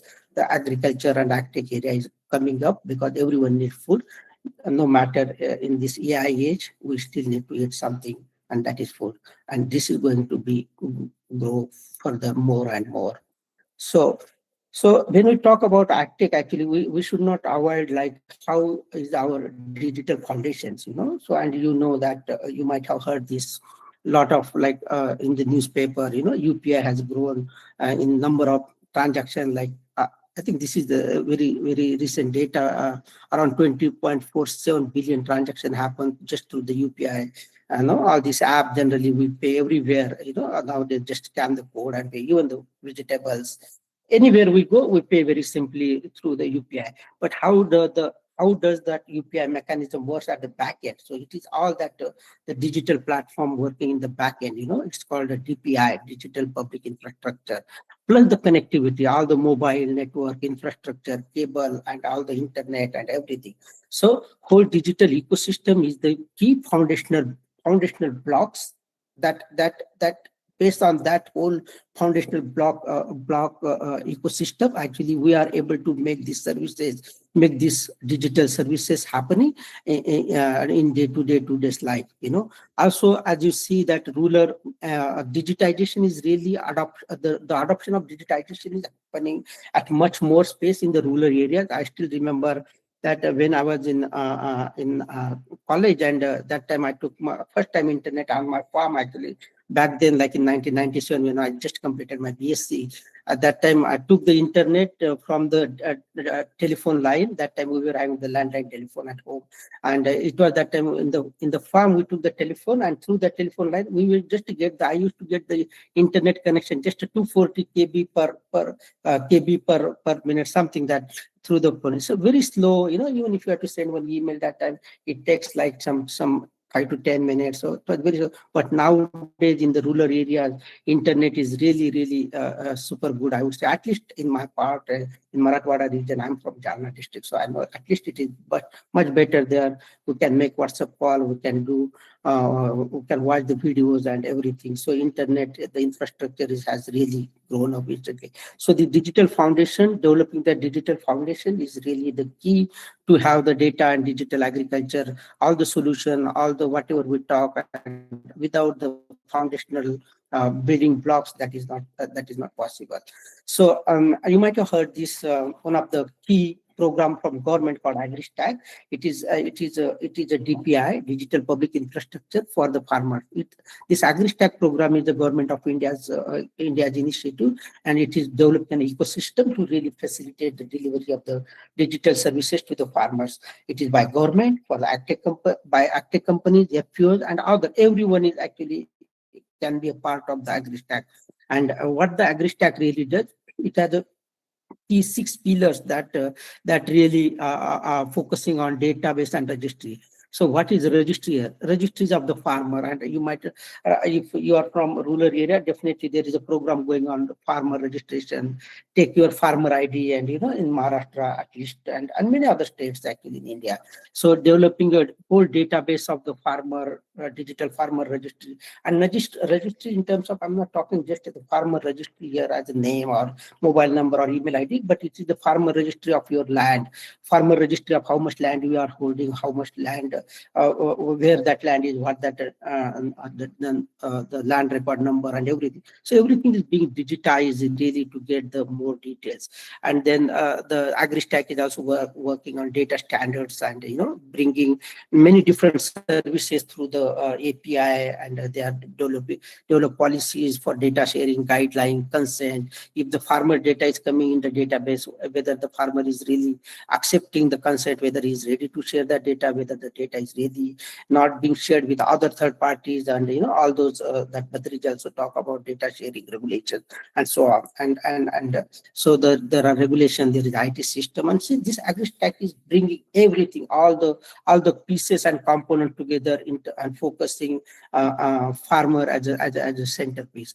And really what this, as I said, mentioned before, what really the AgriStack do, it helps farmers, like who is farmer, and and what he does, what crop he grows, and I know how much they grow, what land he has, what plot size they have, the geotagging of the plot, and so on. So the AgriStack is really coming, and I think recently I was catching up with the news, and I learned that around 70 million farmers in India is being registered as a farmer, and they have got the digital farmer ID.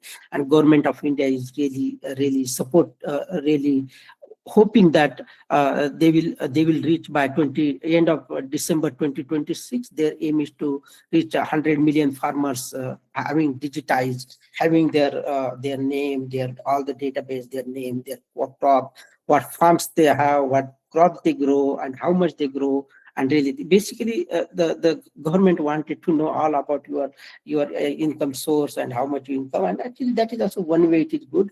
That way, we will come to know really where we are standing, how much population is really depends on the agriculture, and how much they are producing, and whether they are really what schemes they need further, and how do we really move toward the eradicating more poverty and so on.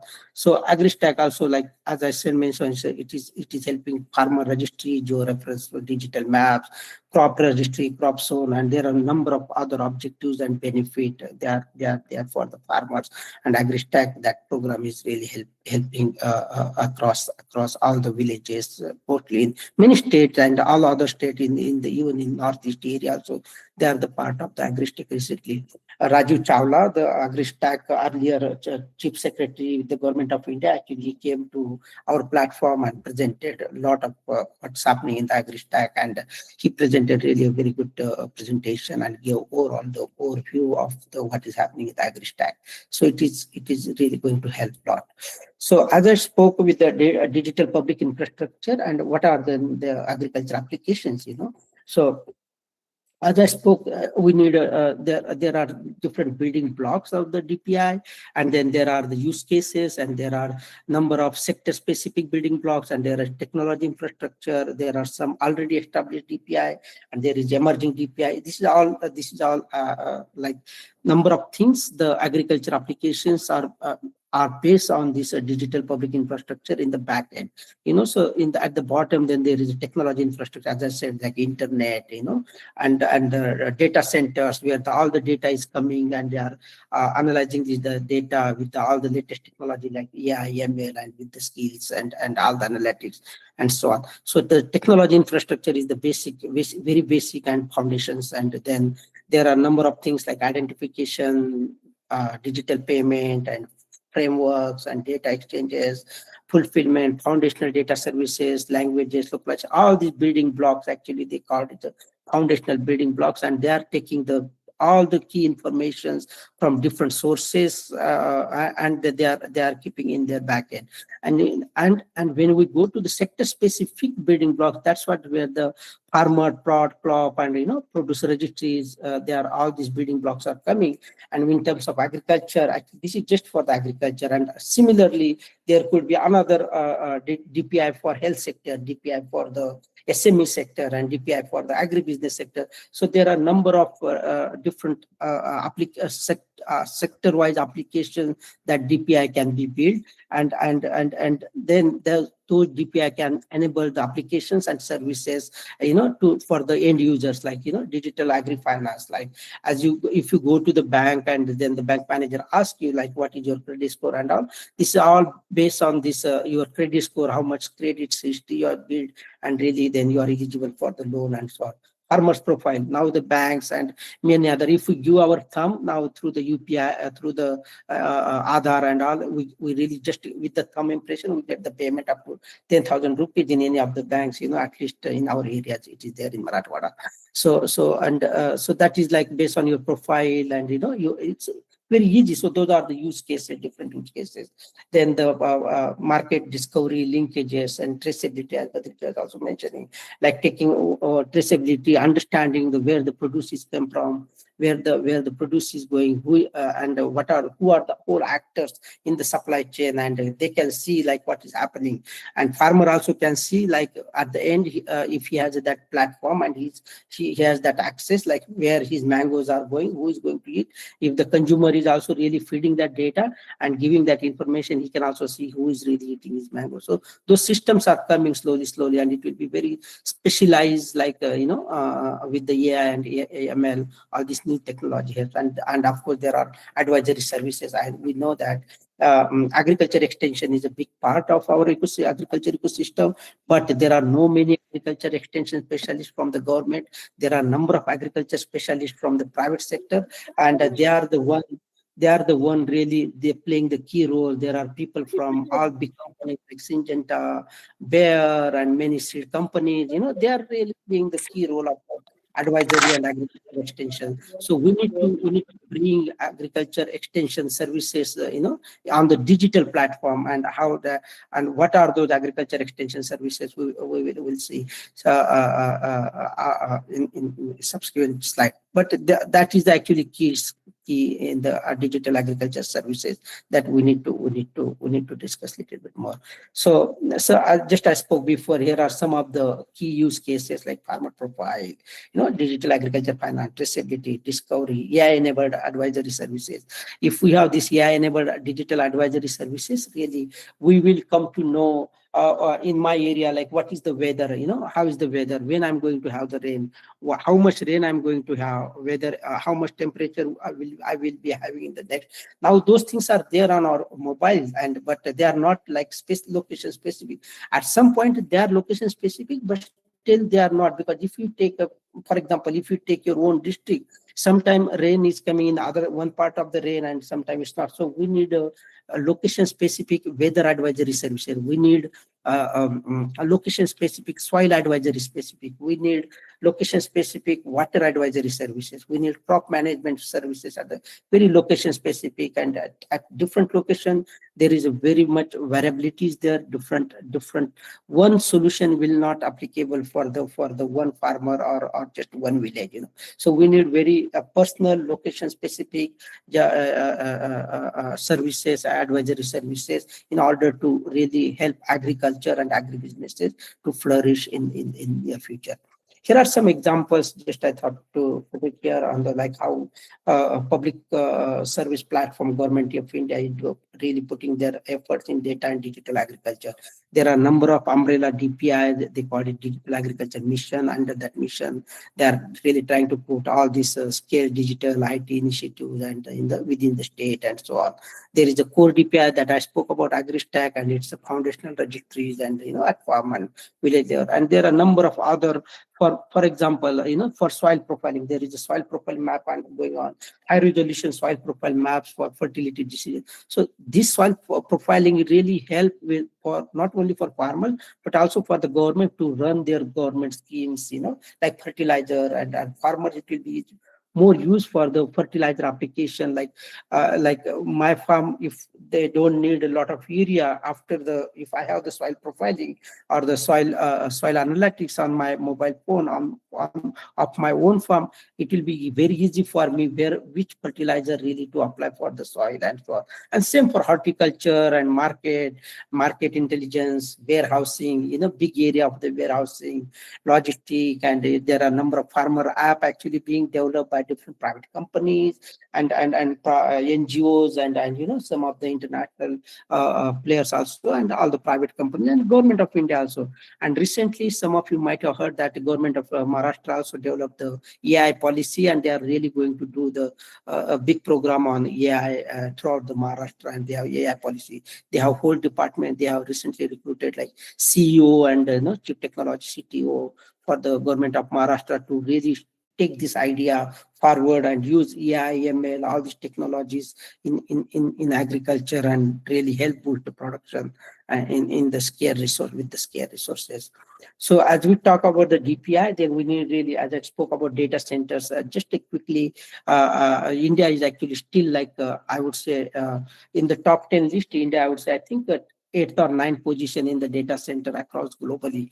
India has, as per this India data map, they have around 270 plus data centers across India as of 2025. And I think this is still not sufficient because the amount of data that we are getting from the agriculture and agriculture allied sectors, whether it is fishery, aquaculture, and livestock, it will be the huge data, and a lot of analytics is needed, a lot of advisory services is needed. And to host that, all this information, we really need a very strong database, data centers. And there was very recent news that Google is developing data centers in Andhra Pradesh, and there are Microsoft is also developing some data centers in Maharashtra. And I saw a lot of those things are coming up. I think that's a very good sign that these data centers will really help to keep the data, to capture the data, keep the data, and to have the advisory analytics and bundle services to the end user, including farmers and those who are involved in all the agribusiness value chains and everything.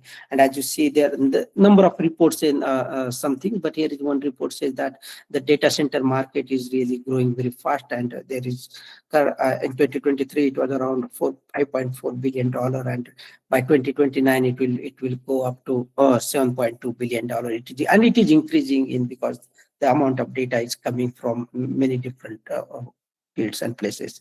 So when we talk about digital agriculture technology landscape, I think we have touch bits and places here and there in Badri's presentation and in the opening remarks. So there is a mobile phones, as you know, there are a number of nowadays generally, but let me tell you one very real truth, that the adoption of the digital technology is really, I don't say it is not there, but I will also not say it is really, everyone is started using the data and digital agriculture technology. No, even I was in India in last April, and I saw that our village is almost 4,000, 5,000 people. Everyone is busy in agriculture, but still very few people actually, I would say like 0.1% people are not using all the latest agriculture tools and technologies, different apps for really doing all these agriculture practices. Still people are doing their own way, their conventional way. So adoption of the digital tools and technologies, really it will take a little bit more time, and we need to build those kind of skills set people, those new generation of farmers with the new tools and technologies. I will not go all these details, it is already been discussed, like what are different techs and technologies being used for what, like drone, satellite, and and all those things. So, but as AgTech is growing, as Badriji also mentioned, and AgTech is growing, here is one report that came out of McKinsey. It's one of the global consulting firm, and their reports is always been highlighted most of the places. McKinsey in 2020 they did a research and they said that AgTech is really building an AgTech ecosystem has a potential to reach around $95 billion, in the value in different farmer financing farmer financing through digital technology, digital marketplace, precision advisory, and all these areas. So there is a lot of opportunities are coming in this area. But do we have the skill set people really to work in this sector? And people say if the AgTech is coming, there is an opportunity for the farmers to grow their income by 25 to 35%. If really people start using, how much water should I be giving to my grapes plant?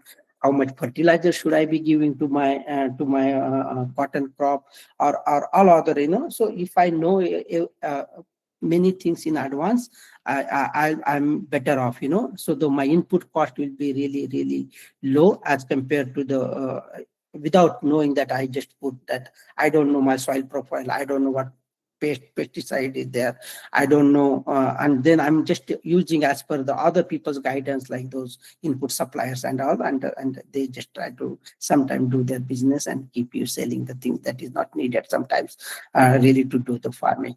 So we need to have these technologies to really to take our agriculture at the next stage, So you might also like to think like, okay, we talk about agriculture and all those things, but really how many agriculture companies are there? There are, I think, 4,000, as Badriji also mentioned. But state-wise, I was trying to put some data together, and Maharashtra has around 790 AgTech companies.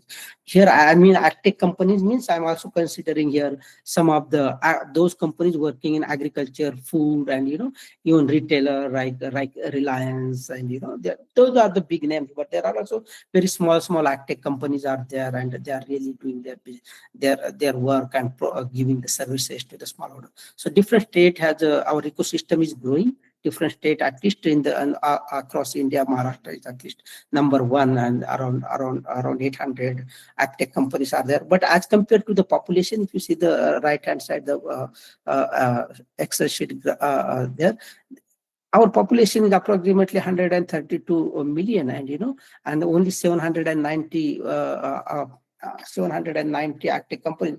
It is just companies per million per person. It is coming just 5 to 6 companies per million people. So that is really not yet, and we really need a lot of still many good companies in this sector to come up with an innovative ideas, new solutions that they are giving to the farmers, and everyone, those who are based in agriculture, agribusinesses, and all allied sectors. So this is just, you see, Karnataka also not much, and Tamil Nadu and Gujarat and Telangana. At least there are this state, at least they are growing. But if you see the other state, other than this 10 state, the situation is not that great as well. So there is a lot of things that is needed in AgTech sector in India. So as I was saying, there are not many companies. There are many companies, but only very few are really doing the good job. Like private sector, the ecosystem of the AgTech private sector in India is like there are some companies, and you might have seen these names somewhere. Like there are some advertised on the some walls in some rural areas, and cropping, and they provide really number of services to the farmers and AgTech players, and even sometimes government, and all in many areas, like cropping, they are AI driven from digitization. They have this agriculture intelligence, they have this cropping cloud. So all the agriculture data that they work with the government, so they put it on their cloud, and then they put they do the analytics, and they do the lot of due diligence behind on the data, and they try to give the advanced analytics and bundle services to the farmer, but they don't directly work with the farmer, they work through the government and other entities. But there are Dehat and Ninja Cart, AgroStar, Fasal, they are working different, like Satsur, this is the company, and they were on our platform also.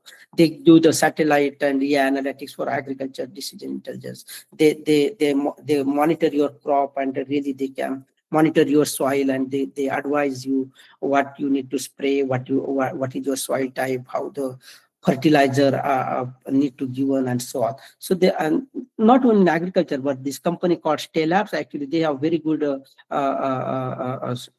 digital solutions for the dairy and milk dairy supply chain and milk production. And so there are a number of companies, and there are some companies that are also working in the aquaculture and fisheries to map the fish pond, the inland fisheries, and and also to map the exact location of the fisheries through satellite images in the seashore of the countryside. So there are a number of things are coming, and we were in touch with the Ministry of Fisheries, and they are also bringing a lot of new innovations in digital fisheries and digital aquaculture area. So here I would like to give just one example on you might have heard this POCRA project, POCRA called a Project on Climate Resilient Agriculture. It was a World Bank funded project in Maharashtra state. It was a phase 1 just completed 5-year project. Actually, they have develop their own cloud-based agri-stack and then develop like an independent ecosystem, fully digitized ecosystem. And they implemented that POCRA project in, I think, 15 districts in the state of Maharashtra. And they have really make great progress and really impacted some millions of farmers in different areas. They capture the data from farmer, FPOs, all these Krushitai, SMEs, and from Gram Panchayat, Gram Sabha, and number of other stakeholders, even their staff, government staff, and knowledge partners like academia, universities like IIT Bombay and their partner, and other resource agencies in each district that they were helping them to put. And they have developed very good solutions like call centers, SMS system and mobile applications and dashboards and so on. In the database, they built a POCRA like farmer database for those 15 districts. Actually, this was before the agri-stack comes, like almost 5-6 years back now. This project has been completed. But this project was one of the very eye-opening, and it has really helped a number of farmers to come on the digital platform, and then everything was through digital. Even you are starting with your application for any scheme through the POCRA, everything was through the digital means. So they developed really very good soil map database, crop images from the different crops in that project areas in these 15 districts, and the geospatial data capacity. Also, they did a lot of capacity building, not only for the government, but also for the farmers and those who are interested in data and digital agriculture. They did a lot of number of training programs and capacity building programs on the different stakeholders at the different sources. They developed a number of applications, portals where farmers or those people or those stakeholders can go log in with their login credentials and really fill the information and get what services they are really interested to do with this through this project. So, and as I said, they are really the POCRA project also developed a number of different innovations like direct benefit modules, for farmers, like the number of schemes through that they have given the money to the farmers for the sprinkler set, or for the what you call the number of schemes, they given even to build the storage and so on. So they directly transfer all the amount to the farmer bank account through the direct benefit transfer. Like that, they have for a farmer producer company, small help group, and they have developed separate apps and different models for all this. And they also bring this NRM village model, and for that also they have their separate. So for each activity, the project has developed the apps, and through that apps, digital means people have really got benefited, and not only that, they also got like farmer field school app, and field activity supervising, tracking, that app kind of app. If a farm, their agent, if the farmer, their officer go on some farm, they know that which farm is good. So the mobile tracks the geolocation and really help other supervisors to understand where their people are working, which farm they have visited, what they have visited, and all those information. So it was really very, very super helpful to have these different applications, through they provided the services to in the project areas and to the millions of farmers. So coming to the AI, as we are talking, and we heard from opening remarks and Badriji, a lot was happening in terms of AI in agriculture, and that is also our subject of the today discussion. As we know, the AI enhances digital agriculture sector by optimizing farmer practices, improve profit, and access to the market, credit, digital financial services, getting the real-time data, providing tailored advice services, and all this AI import farmer, everything is okay. But the use of AI actually still is very limited, and it is growing. I don't say it is not growing. It is growing as number of farmers, as the new generation of farmers, those they are using mobile phones and different apps. It is growing now, but it has not really reached that adoption that as expected. And the AI is, as you know, that it is giving. AI is helping wherever it has been tested or piloted. It has been helping in the yield forecasting, precision agriculture, advisories, and financial traceability, supply chain, market linkages in all the areas of production, services to market, and advisories, and so on. So AI is the next wave for the agriculture that is going to change everything. And there are a number of use cases under each of these, and they are really contributing and to the farmers and those who are involved in stakeholders. So here is one framework like how AI-driven agriculture transformation can happen. It is more of like faster time, discovery, research, improved input, targeted efficiency. As I said, if I know how much my agriculture land want, how much fertilizer want and what fertilizer want, then it is like I know the in advance. So AI, all this the sensors that is connected to my mobile app, if they tells me if this land needed this much water, this much fertilizer, and all other things, I know that. So it is more of improved input, targeted efficiency, higher yield, better research optimization. How do I manage my resources? In the minimal, always farmer is always scared, has a scarce resources, and then to get them higher yield out of those scarce resources is a challenge. But the AI has a tool that it can give you all those things, and then reduce losses. As already we spoke on those areas, and how AI can be built on harvest, like post-harvest things, wherein from the supply side we reduce the losses in the agriculture produce, and also from the demand side, if hotel really put the everyday. I saw some of these practices in Pune. If you really waste some of the food from your plate, then you have to pay a little bit extra or something. So from those kind of area practices I saw in Pune area, some hotels. So the food losses and food waste kind of thing we can cover. But if that actually also we put through the AI or the app, and that will if it gives the analytics to the owner, and so he will be able to do the really more guidance to the consumers and so on. And of course, the AI is in many different areas. AI is now being used in the crop, livestock discovery, advisory, farm management, distribution, logistics, and all other cross-cutting areas, like field boundary mapping, high resolution weather prediction, crop area, synthetic data generation, and so on. In the high in the high resolution weather predictions, there I have one slide or specific slide on that I'll show it later. But here is one AI application, and I don't know, some of you might already know. There is a virtual app called Virtual Agronomist.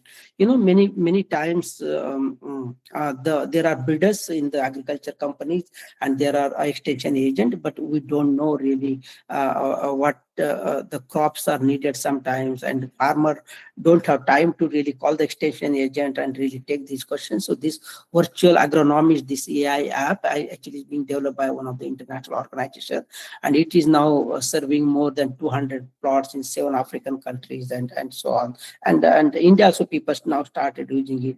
Many people say that their yield is boosted to 1.94, and the profit also increased by 4.7%.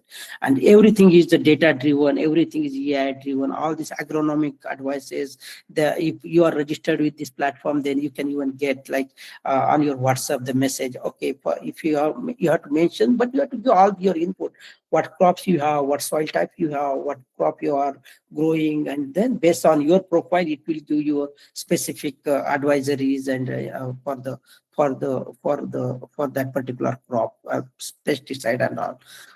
There is also another one of the very good example. Actually, you might have heard this example called Farmer Chat. It is now very much being used in India also, and many other African countries. It is developed by Digital Green.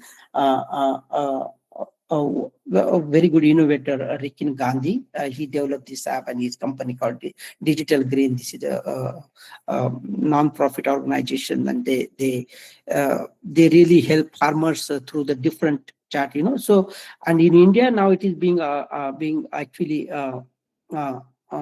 given in 3 or 4 different languages, including Hindi and some in Bihar in their local language. So nowadays more number of farmers, actually the women farmers, are using this app on their farm, and they are asking questions to the chatbot. You don't have to type the questions.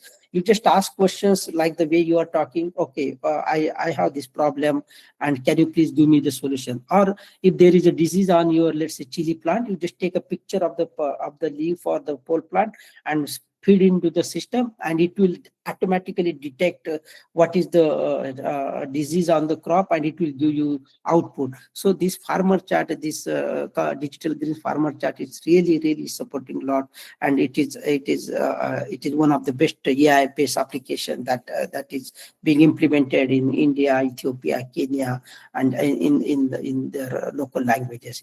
But it is a completely farmer-driven research output, and it also gives, if you don't know about some technology, it also gives you some kind of training. If you wanted to know a little bit about, okay, what is this particular pesticide, it's a small short course will be there. And we are also talking with Digital Green to develop the location-specific data and digital agriculture training and capacity building, so we can embed this. And we are in talk with this company to take all our developing the data and digital skills to the farmers. So as I mentioned before on the agriculture, and definitely you might have seen this news, like how AI is helping 38 million farmers in advanced weather predictions. So the Ministry of Agriculture and Farmers Welfare, they develop a model along with the University of Chicago, and actually they delivered very location-specific services through the SMS to around approximately 38 million farmers. And this news is there on the Google's blog. Actually, they use this neural GCM Google model to track, to get the data, to get the historical data from those specific location areas, and give them the advisory services. And actually, it has really helped. So number of farmers, millions of farmers, like when to plant, when to buy, like whether to buy more seed or not. If the rain is coming in the first phase, and if it is not coming, then farmer need to buy seed in the two shifts and so on. So there, like, should I wait for growing? There are a number of applications really through these advisory services that this this project gave to the farmers, and it was a big news everywhere in India.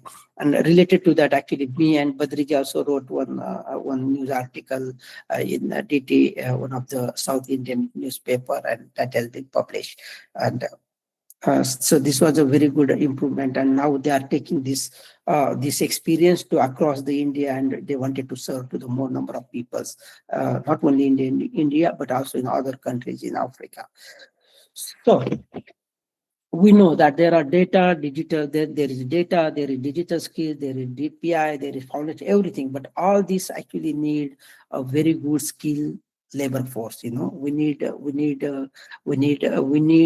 new generation of youth. They are built with these skills, and what are those skills that is needed, and how really the young, since you are working in academia and this is the college, and I think the student will be definitely interested. Okay, this is all fine, but where do I really get trained? What area should I be focusing? And here are some 5 top skill pathways that, and you can even Google and you will also get the kind of similar result and so on. But from our experience with the World Bank and we're also focusing on similar kind of thing like digital agriculture extension advisory services. So you don't have to have the agriculture degree per se to get into all these areas.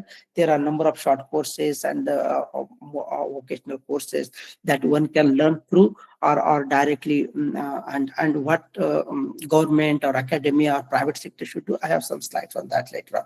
But these are some private pathways that where the new generation of students, male, female, both, they should be really looking to build their skills, no matter you are from science, art, commerce background.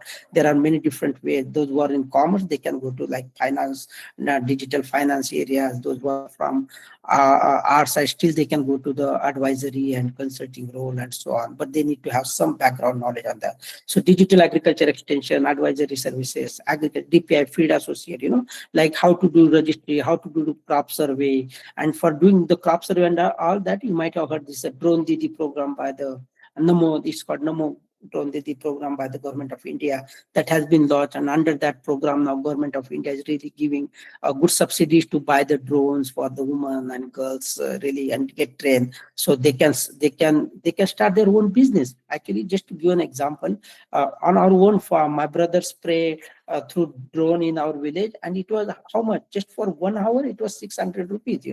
So it's just the pesticide is from farmer.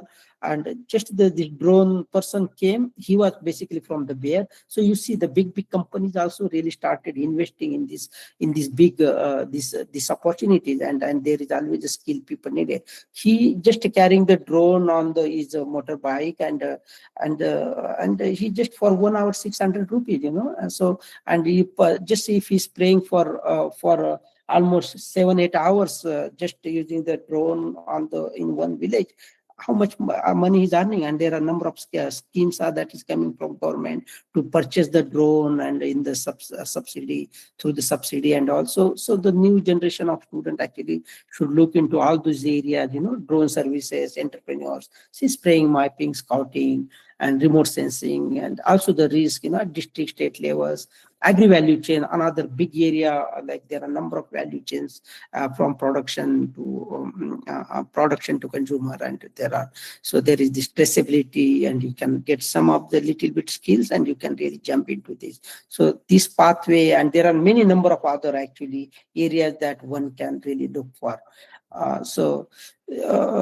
Just some thought on what really public sector do, and definitely you all must know all these things as well.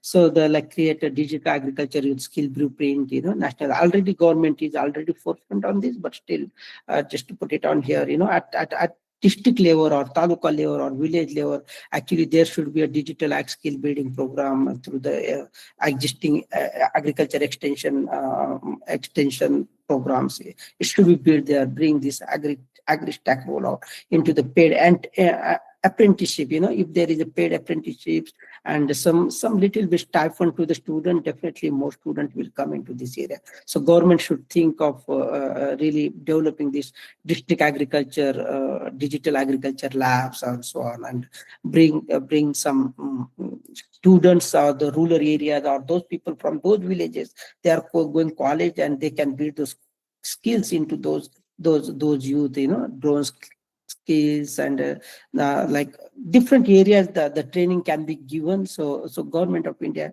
and the state of government should think into that way. How do they give the trainings, vocational trainings to the rural youth, so the more jobs will be created, and then that will be helpful for the next generation of agripreneurs and so on. So the private sector, when we just don't depend on the everything, okay, sarkar karegi, aisa nahi hai. We need to have also the private sector to play the role, as there are big companies and small companies, but they should actually talk to the academia and co-design like job ready curriculum with like what is their demand. Also, academia should go to the private companies and really talk to them.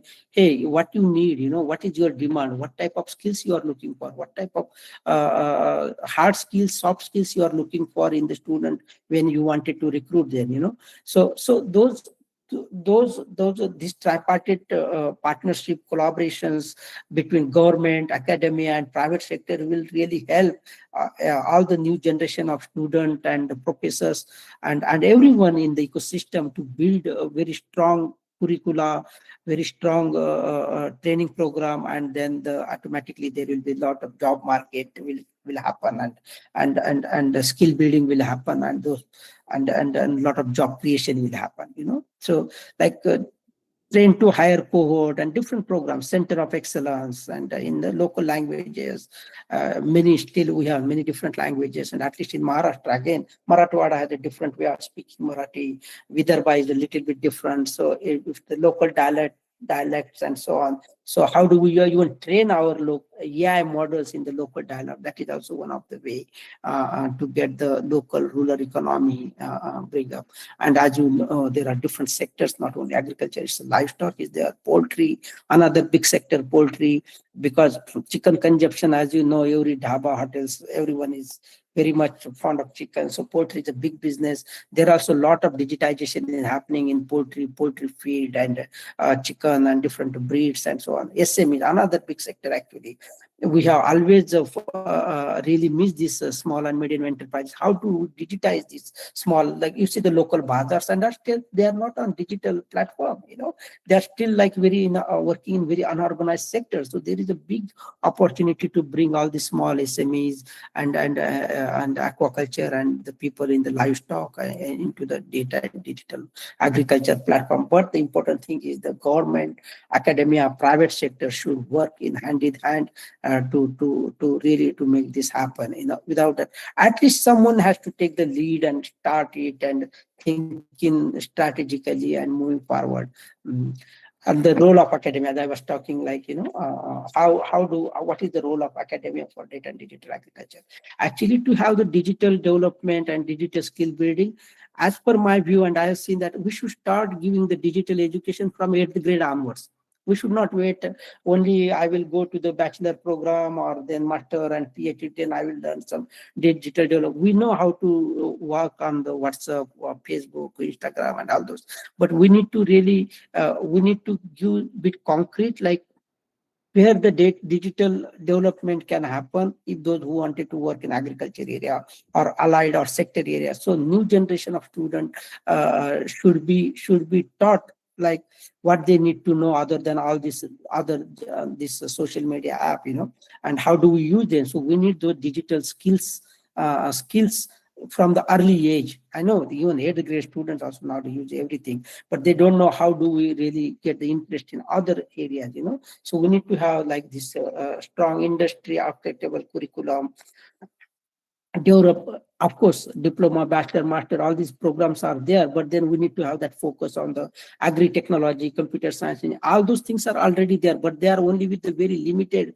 Just if you go to the computer engineering, then only you have those students are in the art and commerce. They don't really think, oh, I can also go to this area and get some, data science or how can I use AI, ML, all these new technologies. But if you have the early education from 8th grade, 8, 9, 10, 12, by the 12th grade, you are skilled in all the digital means. And once you are really skilled in all the data, digital things, you, no matter which area you go, even if you drop out after 12th grade, still you will be able to have your own job, or at least even if you work on agriculture, you know what app should be you, what app I should use, how do I map my agriculture land, how do I give my input for the location specific input to my agriculture, pest, diseases and everything. How do I order pest like urea from the nearby, like the way. So there are these new things are coming. So the new generation of student really, they need to equip with all this ammunition and the things with the data and digital things to really to work in the agriculture. And as many people don't actually, there is a big challenge nowadays for the laborers, excuse me, laborers in the agriculture. Many people don't want to stay in the agriculture, but everyone need a food to eat.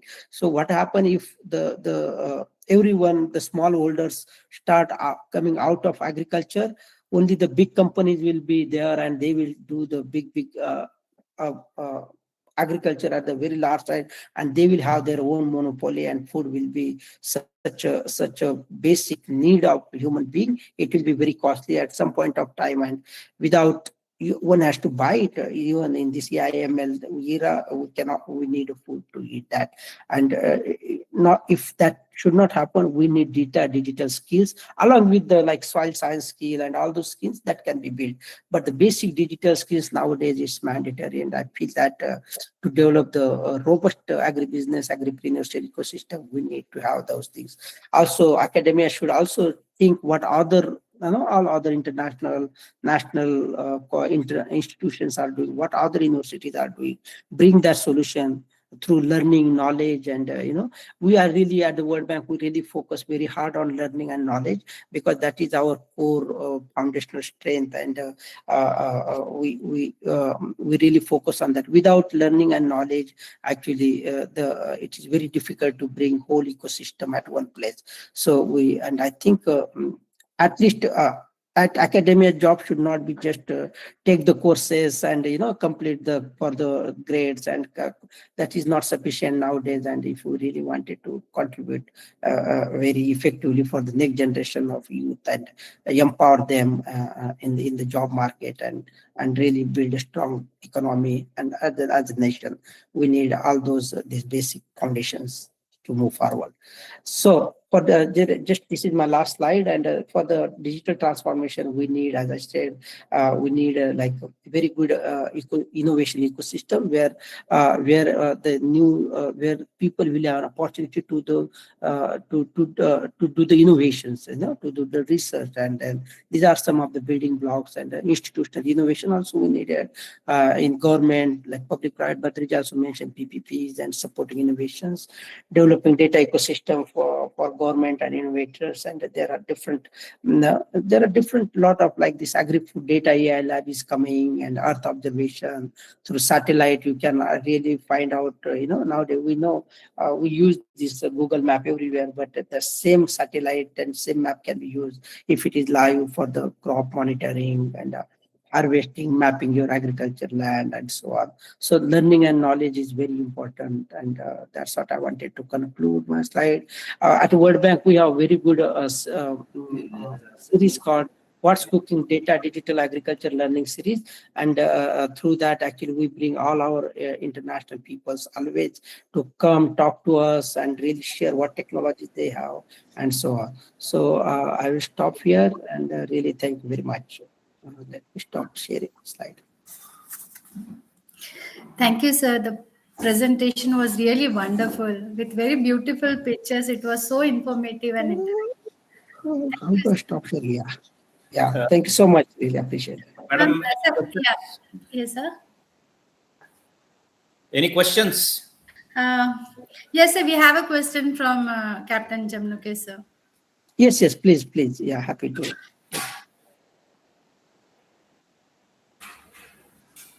Madan sir, my question is, the industrial and service sector of India are performing good, but about the agriculture sector, still we not achieve 4% growth rate. So that what steps to take by the government to agriculture growth and development, so we can achieve whatever we decided into the 2000 new economic agriculture policy? That is my one question. Another question is that rapidly digitalization of agriculture in India, but those farmers who are illiterate and marginalized small farmers, how they get the benefit from this digitalization process? So that is my question, especially Marathwada and Vidarbha region. No. Very good question, actually. Thank you. You might have heard that earlier Government of India there was a scheme called doubling farmers' income, but after some time, actually, it really went somewhere, and now nobody's even talking to that. Actually, that was the objective, really, for answer your first question. That government has a plan earlier, but to strategically, if we think, how do we really take the growth for the agriculture production and so on? I think still we need to have the mechanism for the sum of the key commodities where the inputs are already there, but there is the output.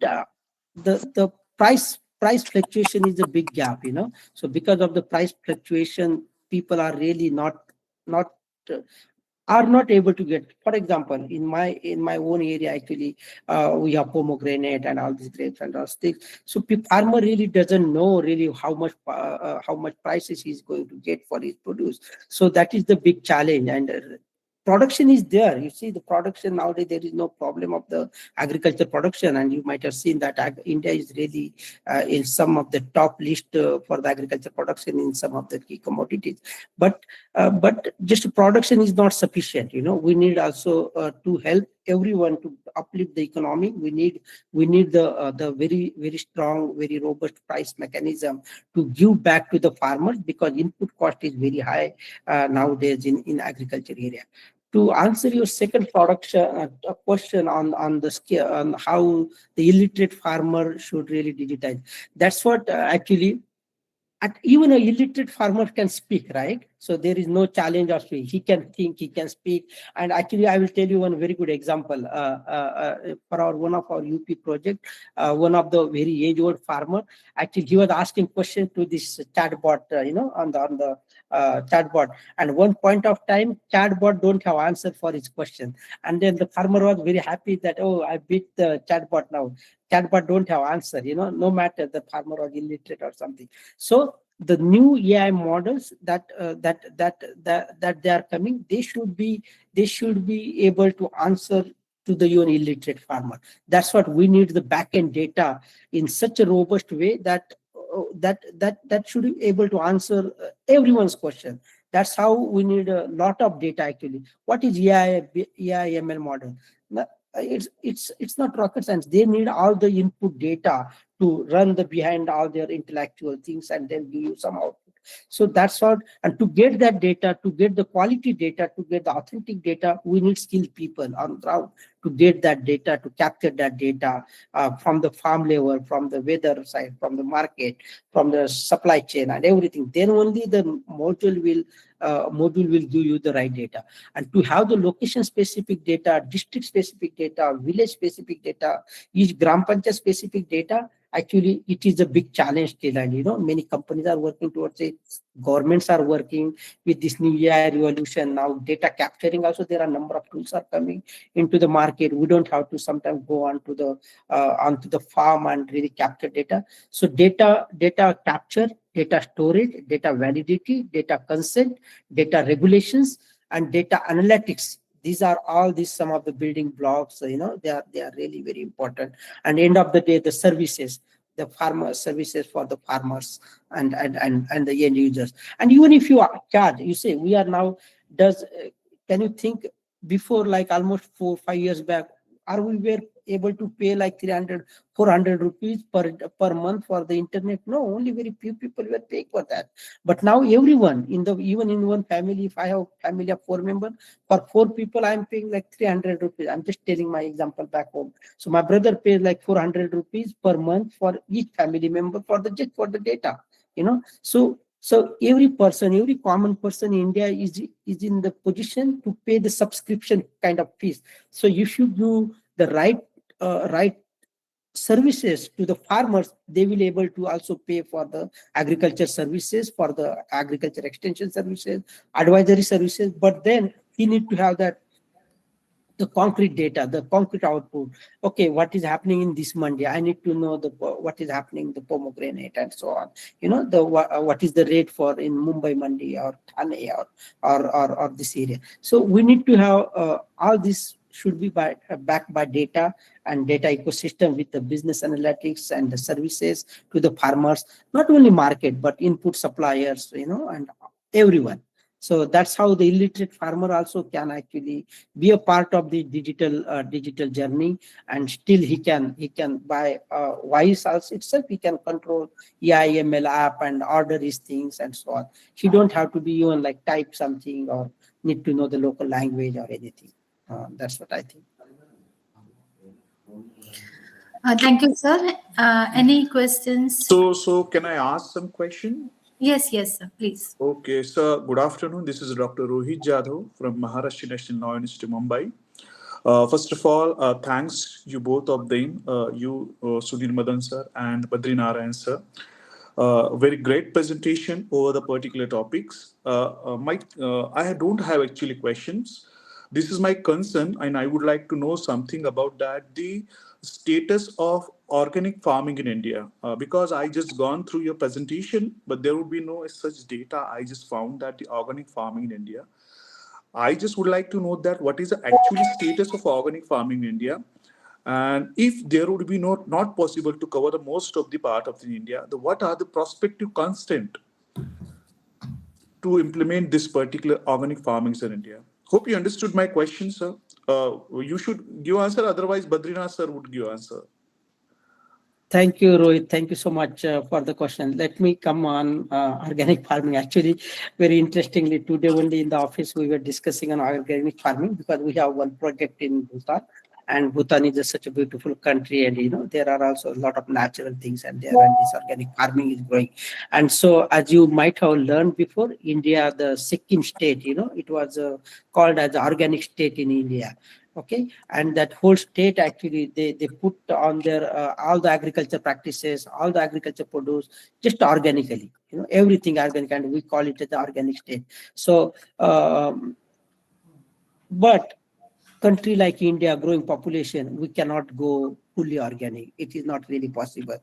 Otherwise we will be all depend on the rich countries to import all our food items, because organic produce is good for certain number of type. If people wanted to eat, you can grow your own organic food in backyard of your house. Nobody stopping you. Okay, but for commercially, it is really not a viable option to grow all the crop organically, because there are no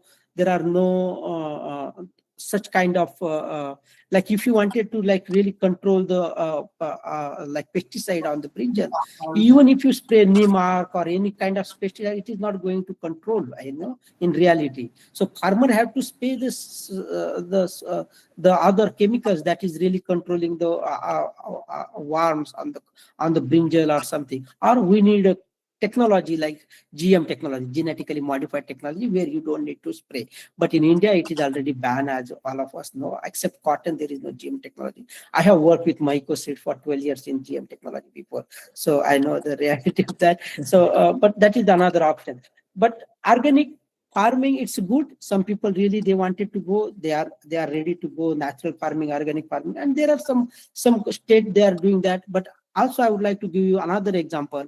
You might have learned the news from Sri Lanka. Sri Lanka also decided, okay, we don't want to go on fertilizer-based farming. We just wanted to have whole country as organic farming. But you saw they have been really challenged of the food.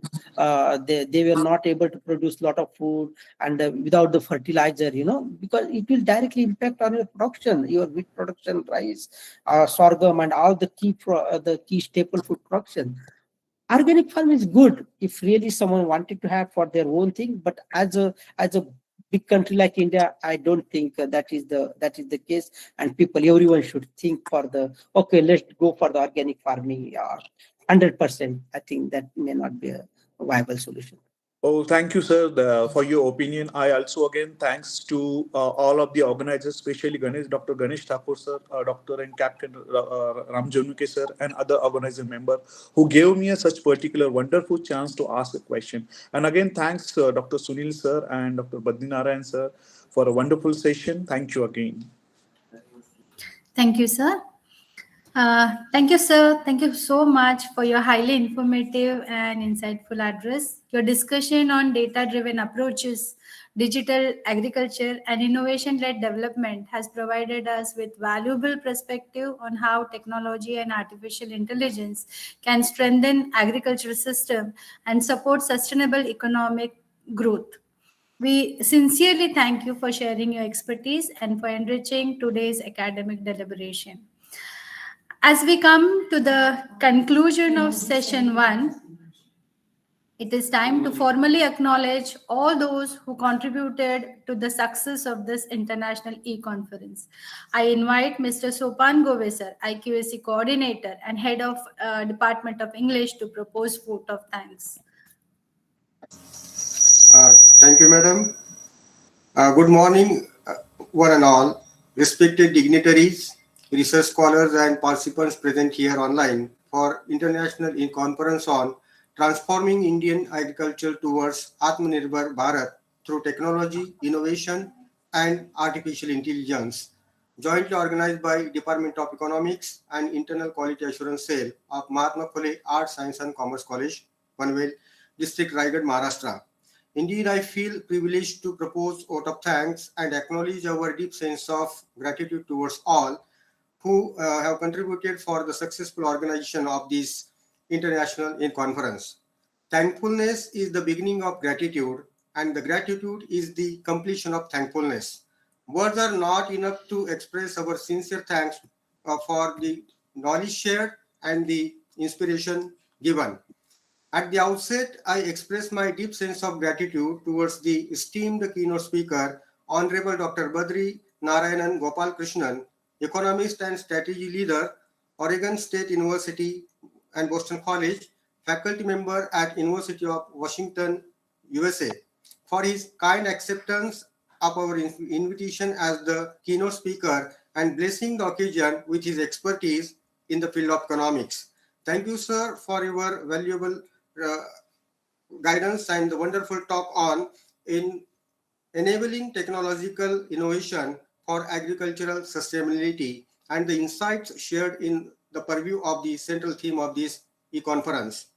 I express my sincere thanks to our resource person, Honorable Sunil Madan sir, consultant data-driven digital agriculture and innovations, the World Bank, Washington, D.C., USA, for accepting our invitation as the resource person and enlightening the August gathering with his expertise in advanced technologies and data-driven innovations, which have gradually enriched our understanding of digital agricultural and innovations in global context.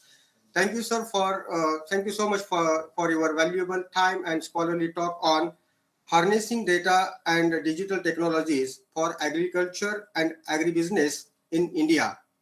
I also express my sincere thanks to Honorable Professor Dr. Suresh Main, sir, Mumbai School of Economics and Public Policy, University of Mumbai, for accepting our invitation as the chairperson of this next session, that is technical session of this e-conference. We are all eager to witness his talk and expertise shortly.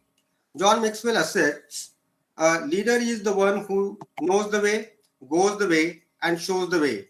I sincerely put on record our gratefulness to our visionary and dynamic leader, Honorable Principal Dr. Ganesh Thakur Sahib, for his constant motivation, support, and guidance in framing all the formalities of this e-conference.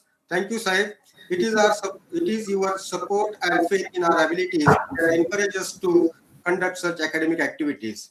I am very much thankful to our vice principals, Dr. R. A. Patil, Professor Dr. Lakshman Gavli, Mr. R. S. Jamnuke, Dr. Yashwant Ulvekar, Dr. Leena Meshram, Mrs. Nandini Gaikwad, Ravindra Morbekar, sir, dear colleagues and technical team for their relentless efforts to make this conference a happening reality.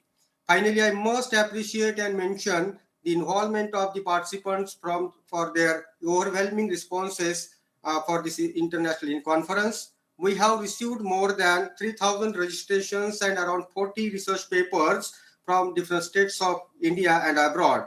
I would like to thank all the participants for making time to be with us today and helping us to make this event a grand success. On this note of appreciation, I conclude the vote of thanks with deep respect and gratitude. Thank you.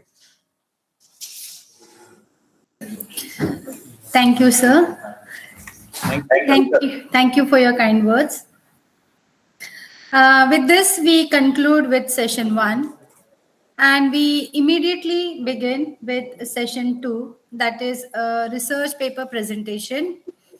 The technical session will begin with the presentations, and for the presentations, we have the chairperson, Honorable Professor Dr. Suresh Main, sir, Head, Mumbai School of Economics and Public Policy, University of Mumbai. I would like to make some announcements for this regards. The participants who will be presenting the paper should remain present to this link only, because the presentations will be on this platform itself. If there are any questions from the participants, kindly put your questions in the chat box, and please don't unmute your microphones, as well as you have to keep your videos turned off unless and until the permission is given by the chairperson. So to introduce the chairperson, I request Mrs. Nandini Gaikwad, Madam, Head of IT Department, to proceed with the introduction. Thank you, ma'am.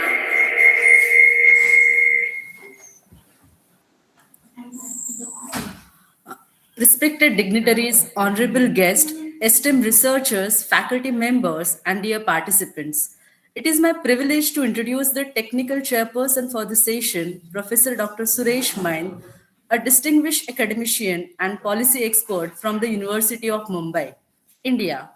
Dr. Main is a professor in economics at the Mumbai School of Economics and Public Policy, University of Mumbai, with over 22 years of experience in teaching, research, and academic leadership. He holds master's and doctoral degrees in economics with B.Ed and SET qualifications, and has served as a captain in the National Cadet Corps, reflecting strong leadership and public service. Dr. Main has played a significant role in university governance and academic administration. He is elected as a member of the Senate and member of the Standing Committee of the University of Mumbai. He is also a member of the Academic Council and has also served as the Chairman, Board of Studies in Economics, University of Mumbai. He has also contributed as a Board of Studies member to several leading universities and autonomous institutions. His areas of specialization includes microeconomics, agriculture economics, rural development, and infrastructure economics, with a strong emphasis on policy-oriented research. As a PhD guide, 3 students have been awarded PhD degree, and 7 students are presently pursuing PhD under his guidance. He has successfully coordinated several major government-funded research and policy projects, supported by agencies such as Government of Maharashtra, ICSSR, and TRTI, focusing on the tribal development, irrigation governance, and the district-level strategic planning. His scholarly contributions included 22 research publications in national and international journals, contribution to edited volumes, and active participation as a session chair, resource person, and expert evaluator in numerous national and international academic forums. Given his academic distinction, administrative experience, and policy expertise, Professor Dr. Suresh Main is eminently suited to guide the technical deliberations of this session.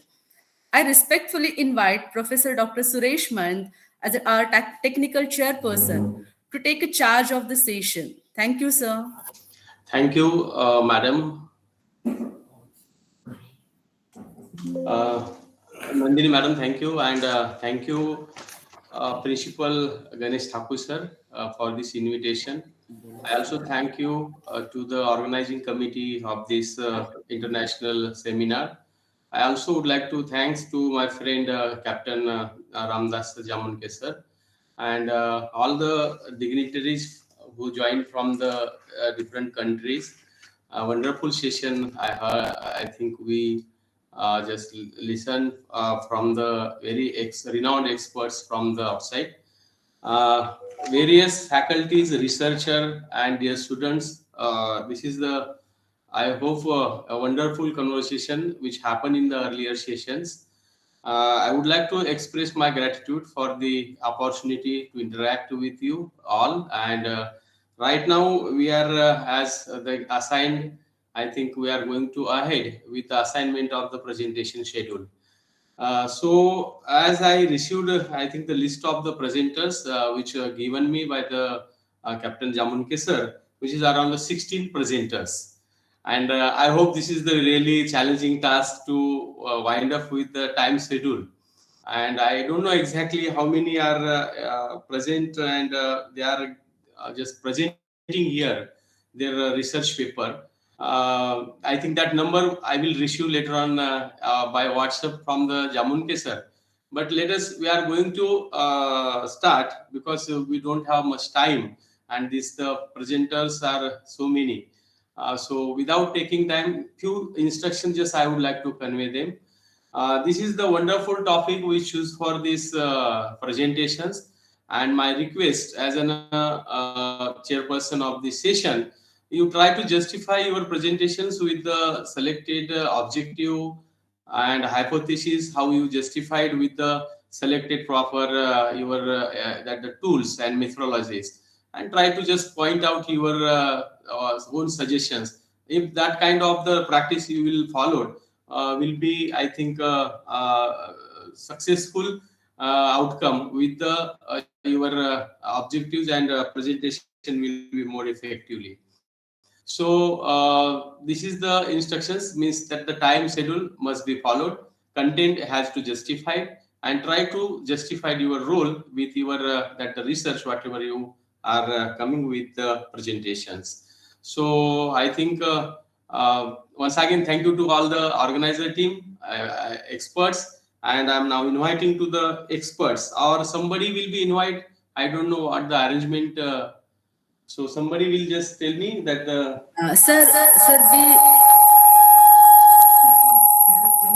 yes, please. Sir, we call the participants. You just Okay. One more announcement I would just share. As requested or just conveyed to me, that the 3 best presentation will be scrutinized or will be selected for your some kind of. So in that manner, I would just say that you try to you try to present your presentation in that way. So wish you best luck from my side. So yes, madam, that you can proceed for the further things. And at the end, I will conclude. I will give concluding remark with my few views, and I will highlight briefly about the presenter's view. Thank you. Okay, sir. Thank you. Thank you. We'll move on to the presentation. I'll call Mr. Ashav Kumar, Department of Commerce, that Cluster University, Jammu. Mr. Ashav Kumar, sir. Is he there?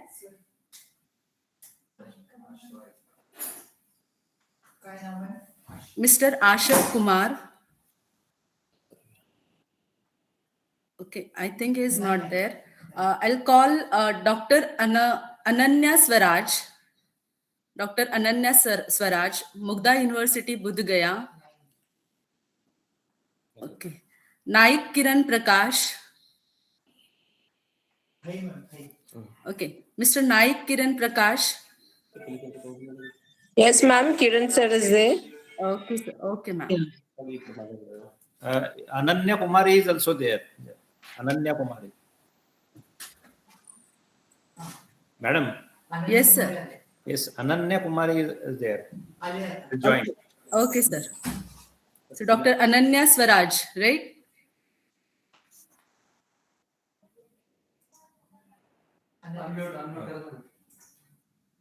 Dr. Ananya Swaraj, Mugda University, Bodh Gaya. Unmute करा सांगा. Unmute yourself.